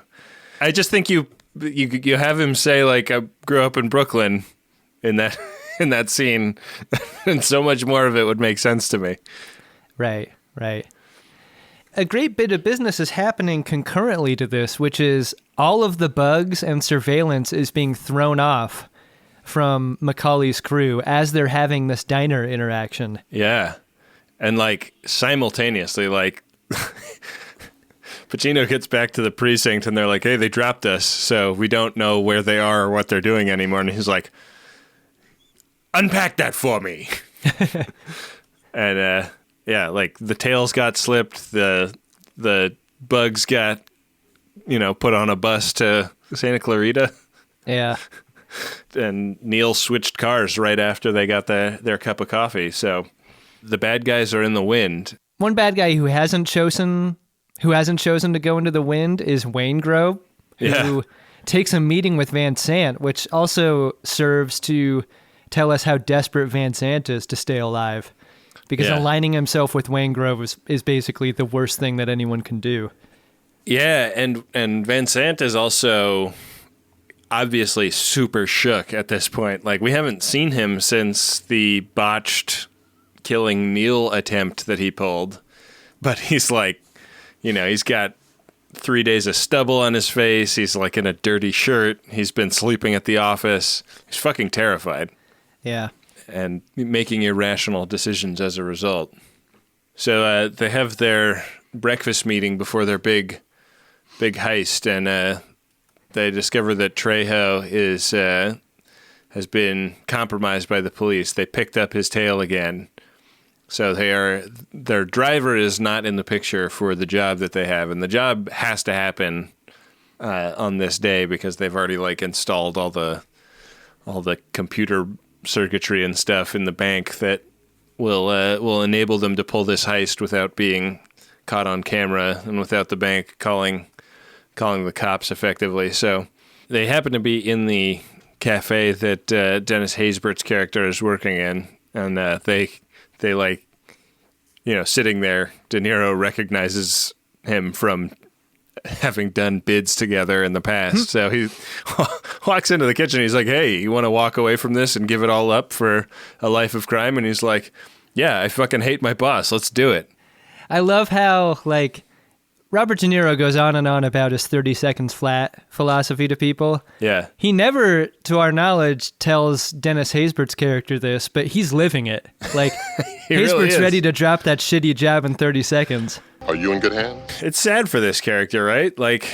His arc is a real indictment of, the way the criminal justice system works. We don't know what he did, but he's out and trying to make an honest go of it for himself. And it's way shittier than it needs to be, It's punitively shitty. It's he's still getting punished even though he's out of jail. Right.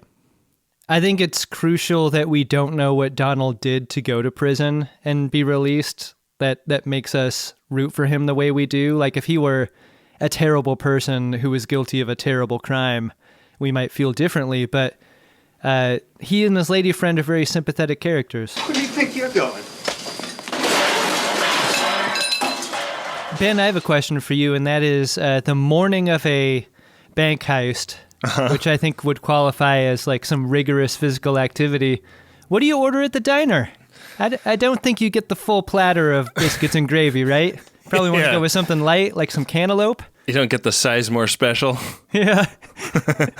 I've thought a lot about this breakfast watching Heat as often as I have. God, what do you eat? You just want to go pure protein, I bet, right? I guess. I feel too much protein and you're full, Yeah. I guess the one time you see the table, it's pretty empty, right? They might just be having coffees. This is definitely not the type of... Oh, that's almost worse. Not the type of establishment you go to for pastries, I don't think. No. Well, no, Adam, a coffee isn't the death sentence for butt stuff for everyone else that it is for you. So, those bags of cash look really heavy. I don't want a leaker on my hands.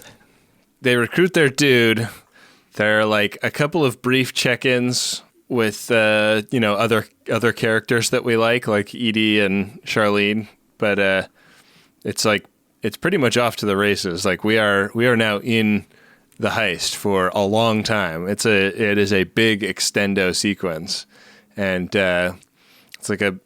it's so weird to watch this now because since I moved to LA, the areas that are depicted in this heist scene are places I walk past frequently, and it's all downtown LA, which makes it all the more confusing later when you see a news report and they say a Southland neighborhood was hit by a bank robbery. A neighborhood? I don't think that you ever refer to downtown as a neighborhood.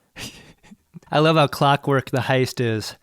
It's as clockwork as the first bank truck heist, only at a far larger scale. Yeah. They're stealing like 12 million cash. They've all got jobs. Like, everybody knows what the plan is. Like, it's a movie that never shows you the planning. But you believe that there's a great plan because they're always, everybody always knows exactly what to do. It's weird that Val Kilmer's character brings his bookie in with him, but I think it just makes more sense to give the money directly to him at this point. It's less for him to carry. Yeah. Crazy Tony is standing right there with his leather-bound book and his crazy gold chain, just waiting for Val Kilmer to pinch, a few stacks off the top. This is one of those "this is so loud" scenes. Yeah. And I'm surprised that this wasn't a technique that was bitten by every movie that followed. Very few films choose to go this volume with the gunfire. I don't know if this is apocryphal or not. I've heard that Michael Mann is a little bit hard of hearing and has a lot to do with how his films are mixed. Oh, interesting. And that this is a consistent thing across his films. Like, I have this less with Last of the Mohicans and more with Heat and everything after it, like Miami Vice and what's the Collateral? Dillinger movie, Collateral. I mean, they all have parts where like two people are talking for, like you get a 5-minute scene of two people talking. You're like, I can't fucking hear this. And then the next scene is like a helicopter taking off and it's like ear splitting. Right. I'm not usually one for like the midnight normalization mode on your AV gear, but a Michael Mann film is one of the only times I could see that being a credible way to watch a film. Yeah, and like whatever the opposite of motion flow is for the After Dark parts where Dante Spinati shot it on 60 frames per second. Yeah. But heist goes pretty well. Chirito gets into the car, which is idling on the corner. And like the cops like have been sitting there with their thumb in their ass since everything got dumped. But like somebody comes into their section of the police department is like, hey, like a CI called in with a tip about some kind of heist that's going on. And it's actually happening right now. Like literally right now. And Benny, we hear Benny get name checked in that scene, which is the Henry Rollins character. I'm not quite sure how Waingro knows about the bank job. Yeah, that's a question to me too. Unclear. Maybe he knows through Nate. Maybe Nate is like the one person that like really respects Waingro and is like still giving him lots of information. Boy, if that's true, that's a terrible look for Nate. A man who already looks terrible. A terrible look for a terrible looking man. I like it. Yeah, so this enables them to set up a late in the game jump on the heist crew, and it's literally takes the form of like Neil and Chris are walking out with giant black duffel bags full of cash and assault rifles, and Pacino and all the other cops are like running down the street with shotguns and shit. I feel like in most other bank heist scenes, you get bags of loose money or bricks of money of a scale that are manageable. Yeah. But try to imagine like the biggest duffel bag you could ever buy off the shelf amount of bricked cash. This is an unfathomable amount of money to be seen in a heist film at the time or since. You just never see this much. I love how they do it too. Like the bricks are like out on the table and they've got bags. Like, I don't know how you anticipate this, but maybe there's like a standard way that you pack it so that they've got bags that like Val Kilmer literally is like, it's like a fitted sheet over the money, Yeah. Yeah, and he's got to loosen the money to make it carryable.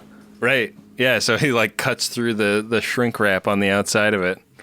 Because the cops show up and because Val Kilmer notices them, he starts opening fire, and it is one of the most intense gunfights in movie history. And if if you didn't notice how great the sound effects were in that first heist scene, it is impossible to ignore in this scene because it really does sound like it was, like this is all like downtown LA, like the Westin Bonaventure and the, Central Library and stuff. And like you can hear the fucking gunfire like echoing off the buildings, and it's super intense.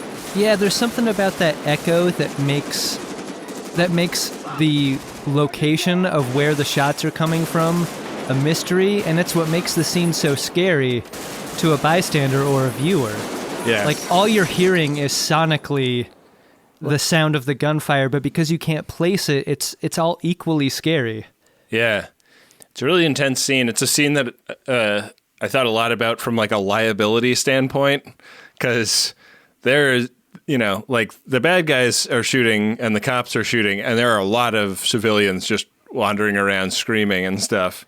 Yeah. I mean, like there's it gets a little implausible at a certain point because like they run like one block and find like a grocery store where people are still just like happily going about their shopping business. And I think that if you've heard 3 sustained minutes of high intensity semi-automatic gunfire, you might like stop shopping and take refuge somewhere. If you're going to Ralph's, you've made your choices. Yeah, I guess. Yeah. TIA, this is America. God, Bosco goes out in fairly short order and ugly. Yeah. Which is unfortunate. It's a great death moment, though. Like the look of shock that he has on his face when he goes down and then is like frozen on his face is so intense. And almost everybody gets shot in this scene. Like not that many people don't get a bullet. And it's seeing Pacino like charge up 7th Street or whatever it is in downtown LA and take cover behind a car and lick shots like this is really wild. It's very different for him. I mean, for a criminal plan, so much of this is militaristic, right? Like you've got Pacino and De Niro's character using weapons of war basically in a plan that is as well thought out as any military siege operation. Yeah. We get a Jeremy Piven sighting after the heist scene, Ben. He's pulling bullets out of the Val Kilmer character. I love pre-ego Piven. Yeah. Yeah, the Piven that didn't shave his body. Yeah. It's nice. Yeah.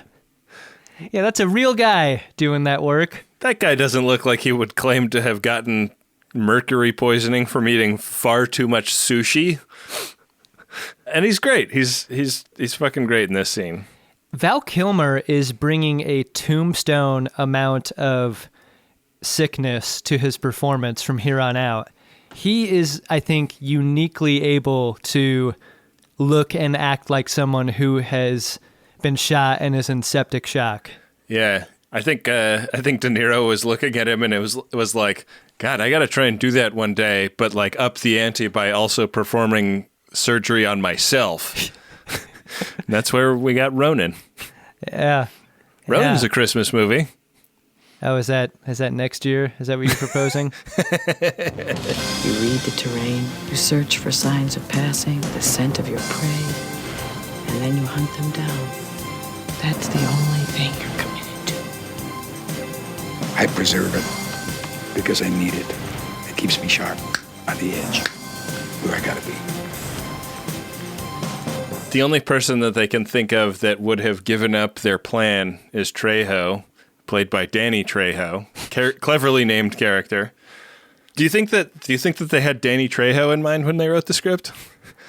I don't know. I think you always have Danny Trejo in mind for parts like these. Yeah. But I wonder if the character still would have been named Trejo if they couldn't get Danny Trejo.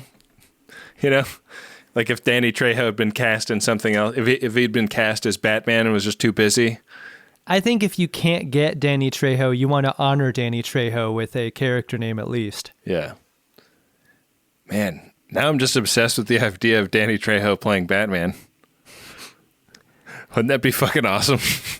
Danny Trejo dies ugly in this scene. Yeah. And it is really rugged. And gets mercy killed by Macaulay at the end of it. It's a movie that shows a lot of very violent images, and there's a certain dignity in the way they show him going out because he begs to be put out of his misery. You know, he doesn't believe he's going to make it. And they cut to the exterior of his house and just show the muzzle flash in the window when Neil kills him. They're all living pretty high on the hog. It's a great looking house. Yeah, that's one of those falls off the side of the hill in the earthquake kind of houses. He's got a BoJack Horseman house. He really does. He and BoJack have a lot in common in that way. So a lot of these loose threads are starting to get clipped at this point. The only two pieces left on the board unresolved are Waingro and Van Zant, Ben. Yeah, and Trejo was not really being followed by the cops. They got leverage on him because they abducted his girlfriend or wife or whatever, and he gave him up. So this is all leading back to Van Zant, and Neil is like...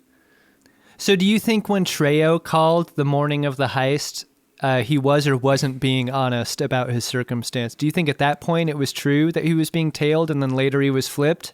No, he was not being... lie? I think he was lying. Yeah, I think so too. Yeah. I mean, I think he was lying because he was trying to save his lady, but you know, and that's an interesting point, right? Like we talked about like the idea that Chris could be manipulated because he has gambling debts, but he also has Ashley Judd and they all have women that they love, and Neil's like ethos really stands in conflict with the idea of having strong connections with other people. Trejo gets a line that I think is emblematic of everyone in the crew's feeling for Macaulay, which is at the end of that phone call when he says, "The last thing I want to do is disappoint you." I thought that was so poignant. And like, you see depictions of criminals that don't respect each other in that way. But when he said that, I really felt it. I mean, that's like when I've had, jobs that I couldn't, if you get booked on a shoot and then you have to drop out, like that's a big deal. And you feel that exact emotion. Like I don't want the producer that called me to come direct something to think I'm unreliable. Yeah. This feels terrible. Yeah. So Pacino busts into Henry Rollins' place and throws him through a sliding glass door. That's fun. And now Henry Rollins is on Team Pacino. Benny, has reformed his wayward life and become a born-again good citizen. He kind of lets the whole cat out of the bag. And there's a very fun, like, super expository Pacino phone call back to base where he's like, Roger Van Zant is dead. And his little buddy, Benny, is now helping us. I want you to put out that Waingro has checked into the Marquis Hotel under the name Jameson. Where did Waingro get that kind of money? I presume Van Zant paid him fairly handsomely for the information. Yeah, I guess so. That does pencil out. But Waingro also seems to have like hotel swag. Like there's the person that's in the nice hotel for the first time in their life and like doesn't quite know how to do it. And then there's what Waingro is doing, which is like putting on the bathrobe immediately and like, calling room service and like he really like does hotel. My wife puts on the robe. I don't like the hotel robe. I don't wear the robe. Are you a rober? I like the hotel robe so much that for my birthday this year, my birthday gift from my wife was a nice hotel style bathrobe. Wow, that's nice. Like with the waffle knit terry cloth. I'm familiar. Yeah. I enjoy it. That's nice. It's nice and breezy on my undercarriage. As Waingro has checked into a hotel, so too has Charlene checked into a safe house under the care of Sergeant Drucker. Yeah, this is probably the most political scene in the film. I mean, it's a pretty, like, omniscient narrator type of piece, and I don't think it's that political, but Sergeant Drucker is kind of, like, exercising a bunch of leverage over Charlene by basically saying, like, if you don't help us nab your husband, then we're going to charge you with all the same shit we're charging him with, and you're going to go to jail, and your son is going to therefore grow up in the system, and he's going to be in foster care and, like, group homes and stuff, and then he'll have a fucked up life. If you don't help us nab your husband, you're basically guaranteeing that your son will have a miserable life. And it's a very powerful indictment of a system that he works for. The system that he works in. Yeah. It's a system that he works in, but he's also the salesman of it. Like, that's the position he takes in it. What else are you selling? All kinds of shit. But I don't have to sell this, and you know it, because this kind of shit here sells itself. It's like the opposite of what we think of America as, right? It's like you try to imagine your society as being a society that works for you and not a society that you work for. Yeah. And the second you hear it described this way, you're like, oh, basically none of us have any power, and like we all have to hew incredibly close to a very particular line, or we're miserable. Yeah. And we're like guaranteeing misery for our children too. This is a moment so far upriver in that decision tree that doesn't have any branches at all. Yeah.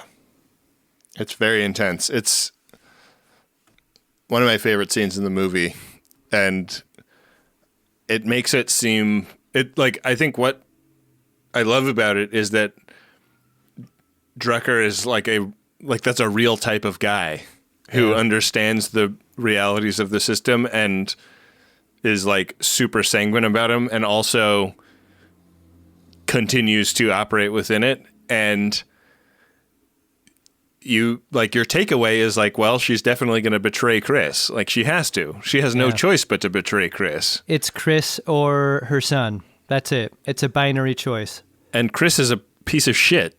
Yeah. Like, she's never been treated well by Chris, so... Her son doesn't have a gambling problem yet. Yeah. Her son has never gone and knocked over a bank truck and brought home $8,000. Jesus, Chris, get it together. So Neil is like all about getting out of town now, and he goes and visits Edie. And Edie has been watching the evening news and is quite horrified to learn that the boyfriend she thought was a metal salesman is in fact a lead bullet salesman. Dealer? Oh man, we both went in the same direction. High five. She runs out of the house and he kind of like chases her up the vacant lot behind it. Some of the most beautiful shots in this movie are in this scene.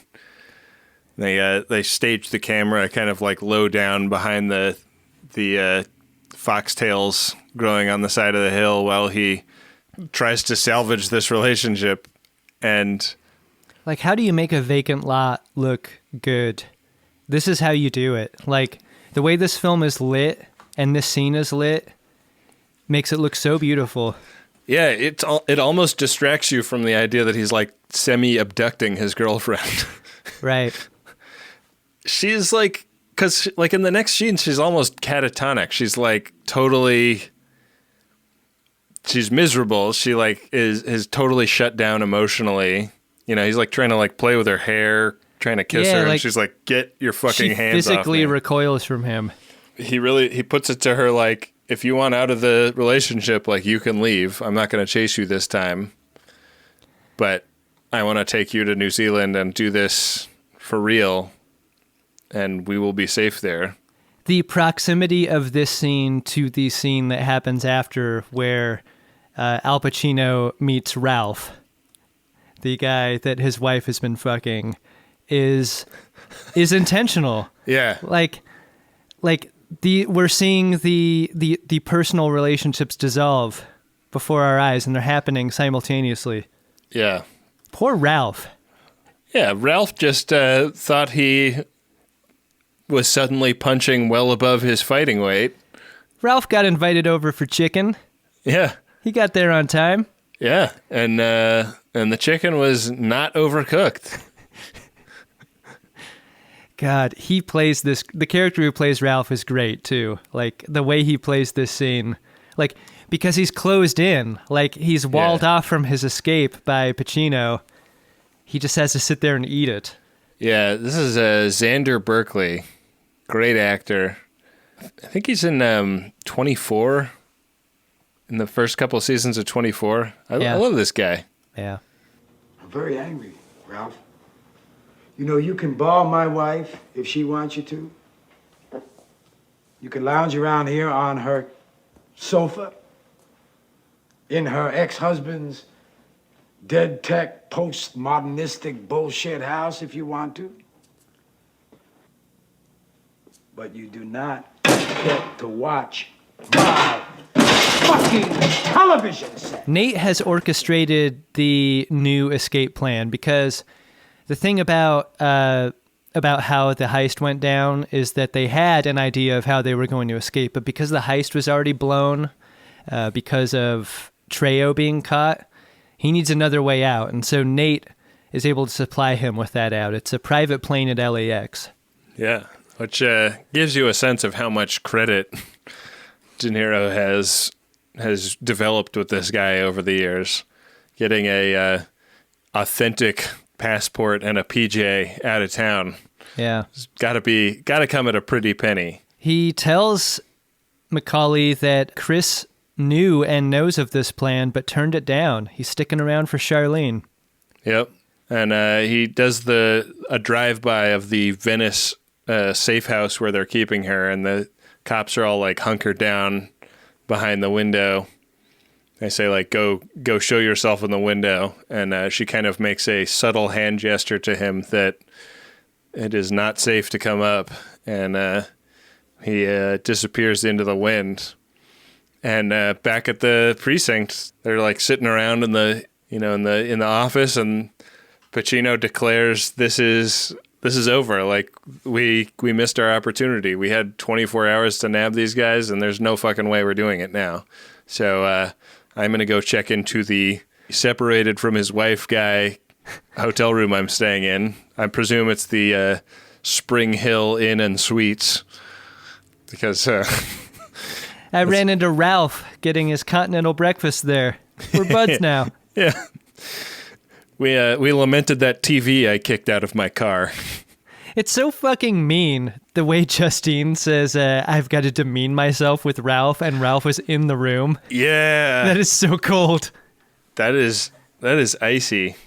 That is Ralph's not like, going to feel doing... good for Ralph. Cut to Ralph. I'm doing the best I can. I know I could lose 25 pounds and, shave the neck beard, but I have my own stuff, okay, Justine? Look, at least I brush my teeth before morning sex. Well, Pacino gets to his hotel room, and it's kind of a weird scene because he like walks through the water on the floor. Like there's water leaking out of the bathroom into the carpet in the hotel room that he walks right through and goes and like takes in the city skyline from his balcony, and then walks back and discovers his stepdaughter has attempted to take her own life. She cut her wrist and thigh and is in a bloody bathtub using the water to like stop the blood from clotting, I guess. And it's a really intense and upsetting scene. Like, I don't know if this is hard or easy to act as messed up as Natalie Portman does. It's a really It's a really rough scene. It's a genuinely heartbreaking scene. Yeah. And Vincent is as tender with her as he is with the mother of the murdered sex worker earlier. Yeah. It's clear that he really cares about her, and this is the way he has of showing that he cares about anyone. Like, he doesn't have any other ways. You know, it is only in crisis situations that he can be human. Right.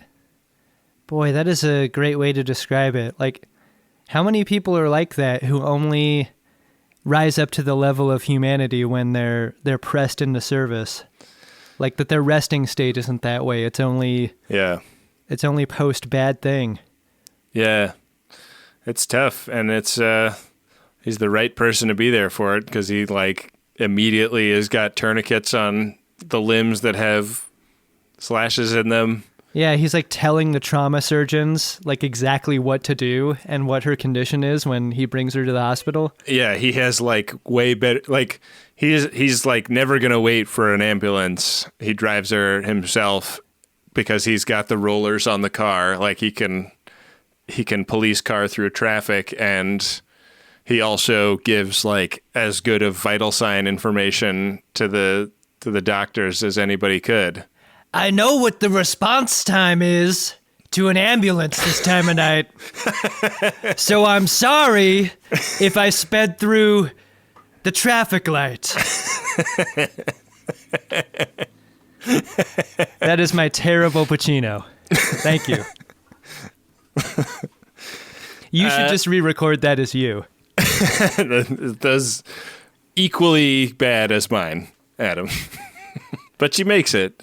We never see her character again, but Natalie Portman, we get like the report from the RN or whatever at the ER that she's going to make it. And then Pacino gets the beeper message that Neil is perhaps gettable because Macaulay heard that Waingro's gettable. Yeah, he got the information that Waingro is in this hotel because they like put it out on the streets. And God, if you're Nate, why do you tell him this? If you're Nate, why do you tell him this without saying like, this is clearly a trap? Because why would this information filter back to me unless it's a trap? Especially because it hangs Nate out there. Because if Macaulay's going to get caught, what's to stop Macaulay from ratting out Nate? Right. I don't know. I think this is bad stuff from Nate. Bad OPSEC, Nate. I love all of the like tricks that he pulls in this scene when Neil like goes into the hotel. It is like clearly the same version of him that sauntered through the ER at the beginning of the film. Yeah. He's like, he calls the front desk. He gets the room number by impersonating room service. He steals the uniform jacket of the hotel. The couple of times that you've ever like been behind the scenes at a hotel, you know that it's like confusing, and if you don't know where you're going, you're not going to necessarily find it. But he just like walks with confidence and knows what to look for, and it's like, oh, like here's a rack of Maglite flashlights, and here's the fire alarm. Oh, I'll leave this garbage can in the elevator door so that it doesn't close when all the elevators go to 1 when the fire alarm goes off. It's clear that like he puzzled through this all in his head, like everything from like, how am I going to get into this hotel to like, there's probably going to be surveillance in this hotel. I will need to like be ready for that. All of that stuff. Edie is like sitting out in the car while all this goes down, shaking in her boots. Yeah, Edie's got to know what's happening. Edie has heard the 30-second philosophy. Yeah, and that he's doing a murder has got to be occurring to her right now, right? Like somehow she's like decided that she loves him enough that she's going to take a risk on escaping with him. But there's no reason to do this stop unless you're doing a murder, right? I mean, Edie believes in her the way I think we still believe in Macaulay. Like, I want him to exact his revenge on Waingro. I want this to happen, and I'm happy when it's done. And also, in the aftermath, I want him to escape. Because, like, relative to Waingro, he's still a good guy. Yeah. Even though his body count is way higher. Yeah. Like, I think it's magical the way this film, I mean, there's that moment you described earlier where Macaulay turns heel and becomes the true bad guy of the film, but it doesn't stop us from rooting for him. Yeah. In these scenes, he's the protagonist still. Yeah. And yeah, like he does Waingro, like in the midst of the chaos of people evacuating the hotel. And then Edie gets 30 seconds flatted by Macaulay right after. Yeah, and that's because Pacino has shown up on the scene, and it's like maybe the most unbelievable part of this film is like how easy it is to get around LA. But I guess he gets helicoptered there, right? Yeah, he's taking a helicopter everywhere. Yeah, that would be nice. That's why you see so many helicopters in the air in LA. It's police officers taking them from place to place. Yeah. It's so fucking crazy, man. Like, LA is so obsessed with the idea that, like, and like specifically LA news stations are so obsessed with the idea that, like, the best video is helicopter video. Yeah. Like, I think that they are chasing the OJ Dragon forever. Yeah. Because, like, the other day I was just, like, walking my dog, and I was like, it is miserable to walk the dog right now because there are 4 news choppers just hovering over my neighborhood because somebody tried to do a crime and they managed to get here and they're all filming it right now, you know? Yeah. Yeah. It's fucking weak, but... Yeah, but that's the only way to get anywhere. Yeah. Not going to send a news van through that traffic. Yeah. You don't want to buy the footage later from Jake Gyllenhaal. Take off your shirt. My daughter gave it to me. I don't give a shit who gave it to you. Take it off. This kind of shit here sells itself.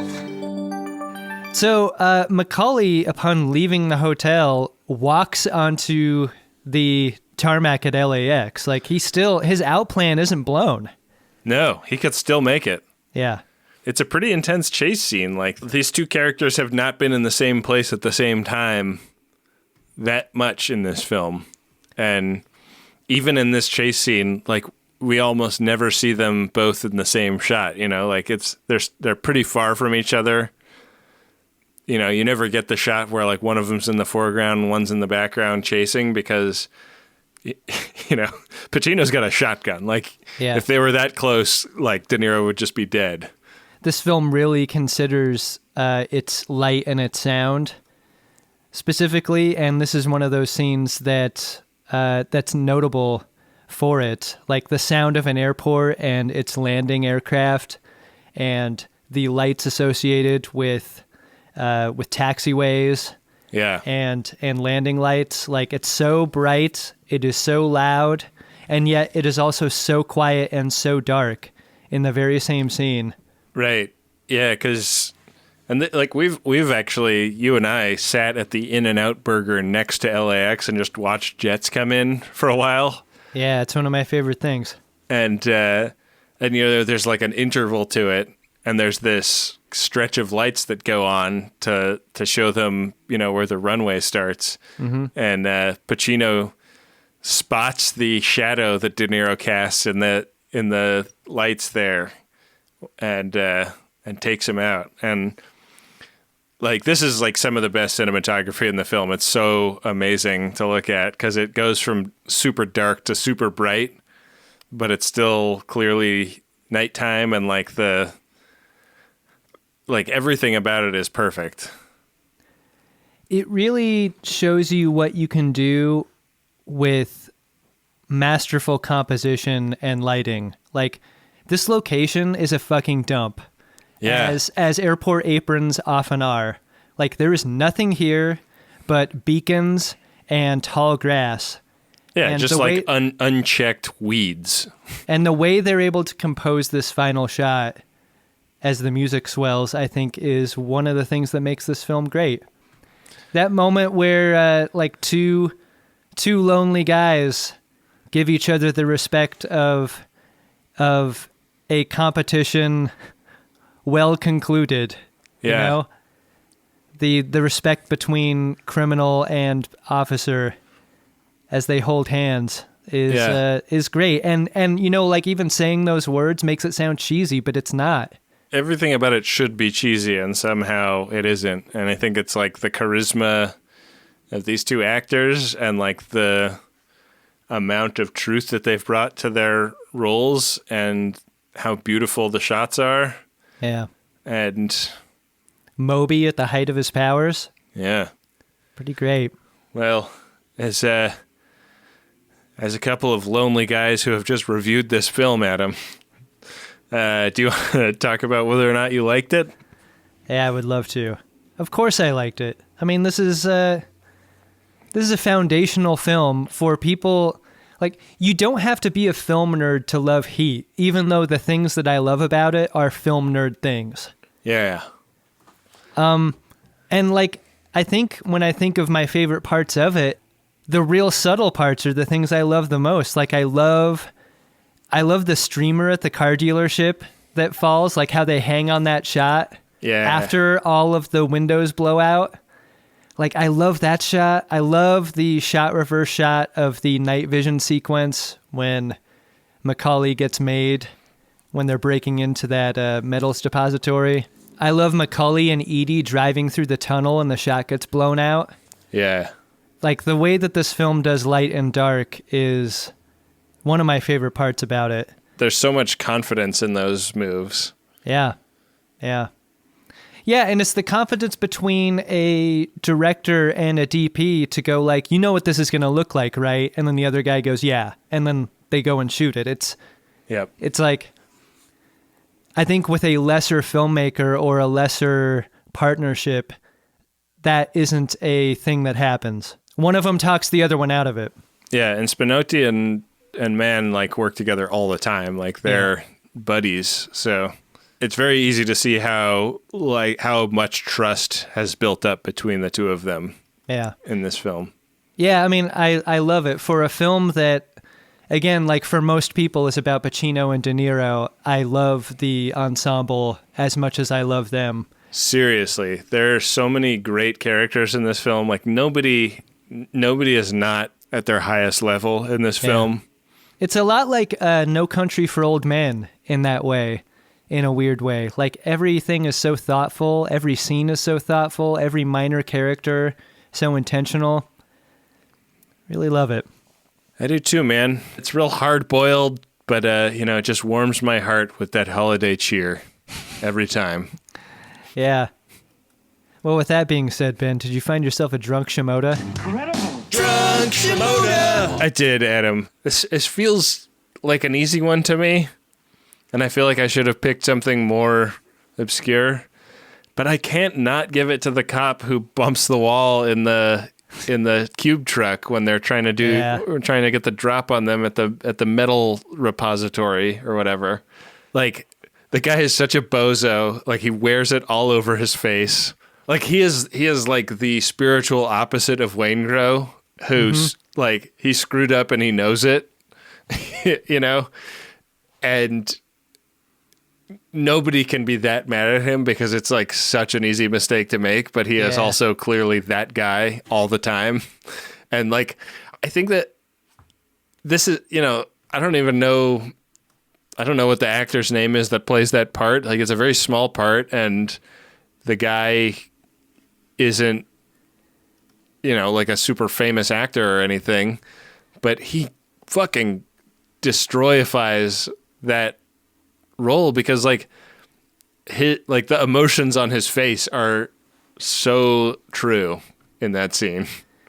Like when they like roll the door up and everybody hops out and they're like, let's get to fucking breakfast or whatever. And he's like standing back up in the truck like, I'm sorry.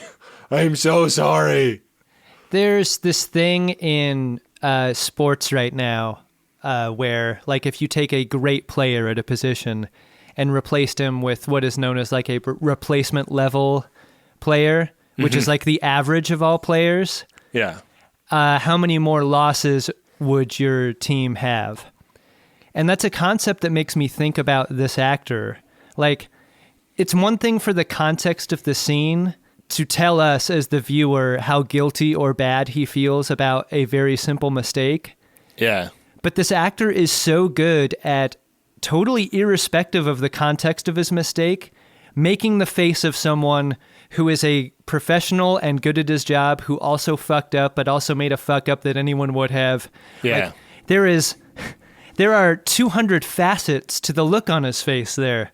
Totally. And I have no idea how he did it. And I don't know if you replace him with any other actor, if you can get there. Well, that's the thing about this movie. Like, Martin Ferrero is the guy selling the explosives at the beginning, or Xander Berkeley is the guy that is allowed to ball Vincent's wife and, sleep in his wife's ex-husband's bullshit house, but he gets to fuck the chicken. Yeah. Like every extra is at such a high level also. Yeah. Yeah, and I think true. that's like when you are the movie that finally got Pacino and De Niro, you can wield that kind of power in your casting. Like, I want only heavy hitters in every single role, no matter how small. There is no weak part to this film in any performance. Yeah. I can't pick one out anyway. Even down to Donald's wife. I low-key am in love with Donald's wife. She's so nice and supportive of him. Yeah. Like when he gets out of prison and when she watches the news and sees the report that he's been killed, like, God, I'm just crushed for her. That's she a really gets 2 scenes in this scene. film, and she is brilliant in both. Yeah. How about you? Did you have a drunk Shimoda? I mean, I think for me it's got to be Van Sant, because he's the guy who acts with the most misplaced confidence. Like, he has no idea the shit that he's involved in. He thinks he's smarter than anyone else, and he is not. And the moment he thinks he is and makes the crucial mistake, it's a life-ending mistake that he cannot extricate himself from. Like, and what's so torturous about it is that he knows he's in that kind of hell, and he is alive for a lot of it before he's finally taken off the board. Yeah. Yeah, he goes in. I feel like that's like the same house as the evil executive in RoboCop lives in. Those like big floor-to-ceiling windows. I felt like those scenes were very similar. I totally agree with you. It's a weird little callback. Yeah. Well, Ben, I love doing these holiday episodes with you. Yeah. It's been a great year for us. It's been a great year doing the project with you, and I just want to thank you for being such a great friend and co-conspirator in The Greatest Generation. Yeah, man. Thanks for doing this with me, and I think we should also say thanks to all the folks that support their favorite shows on Maximum Fun.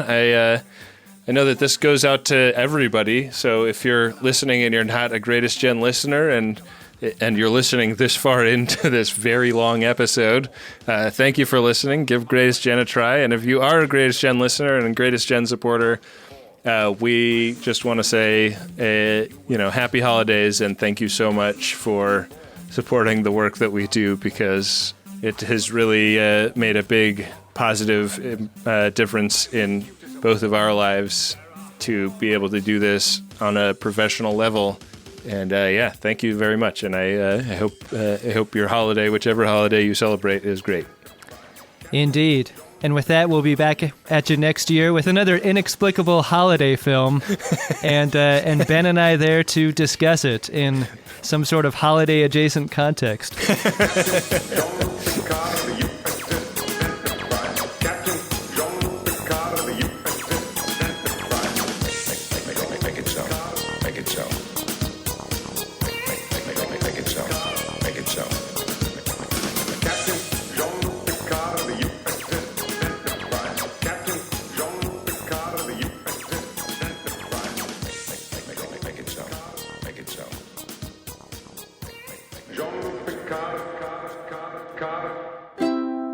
Maximum Fun, a worker-owned network of artist-owned shows supported directly by you.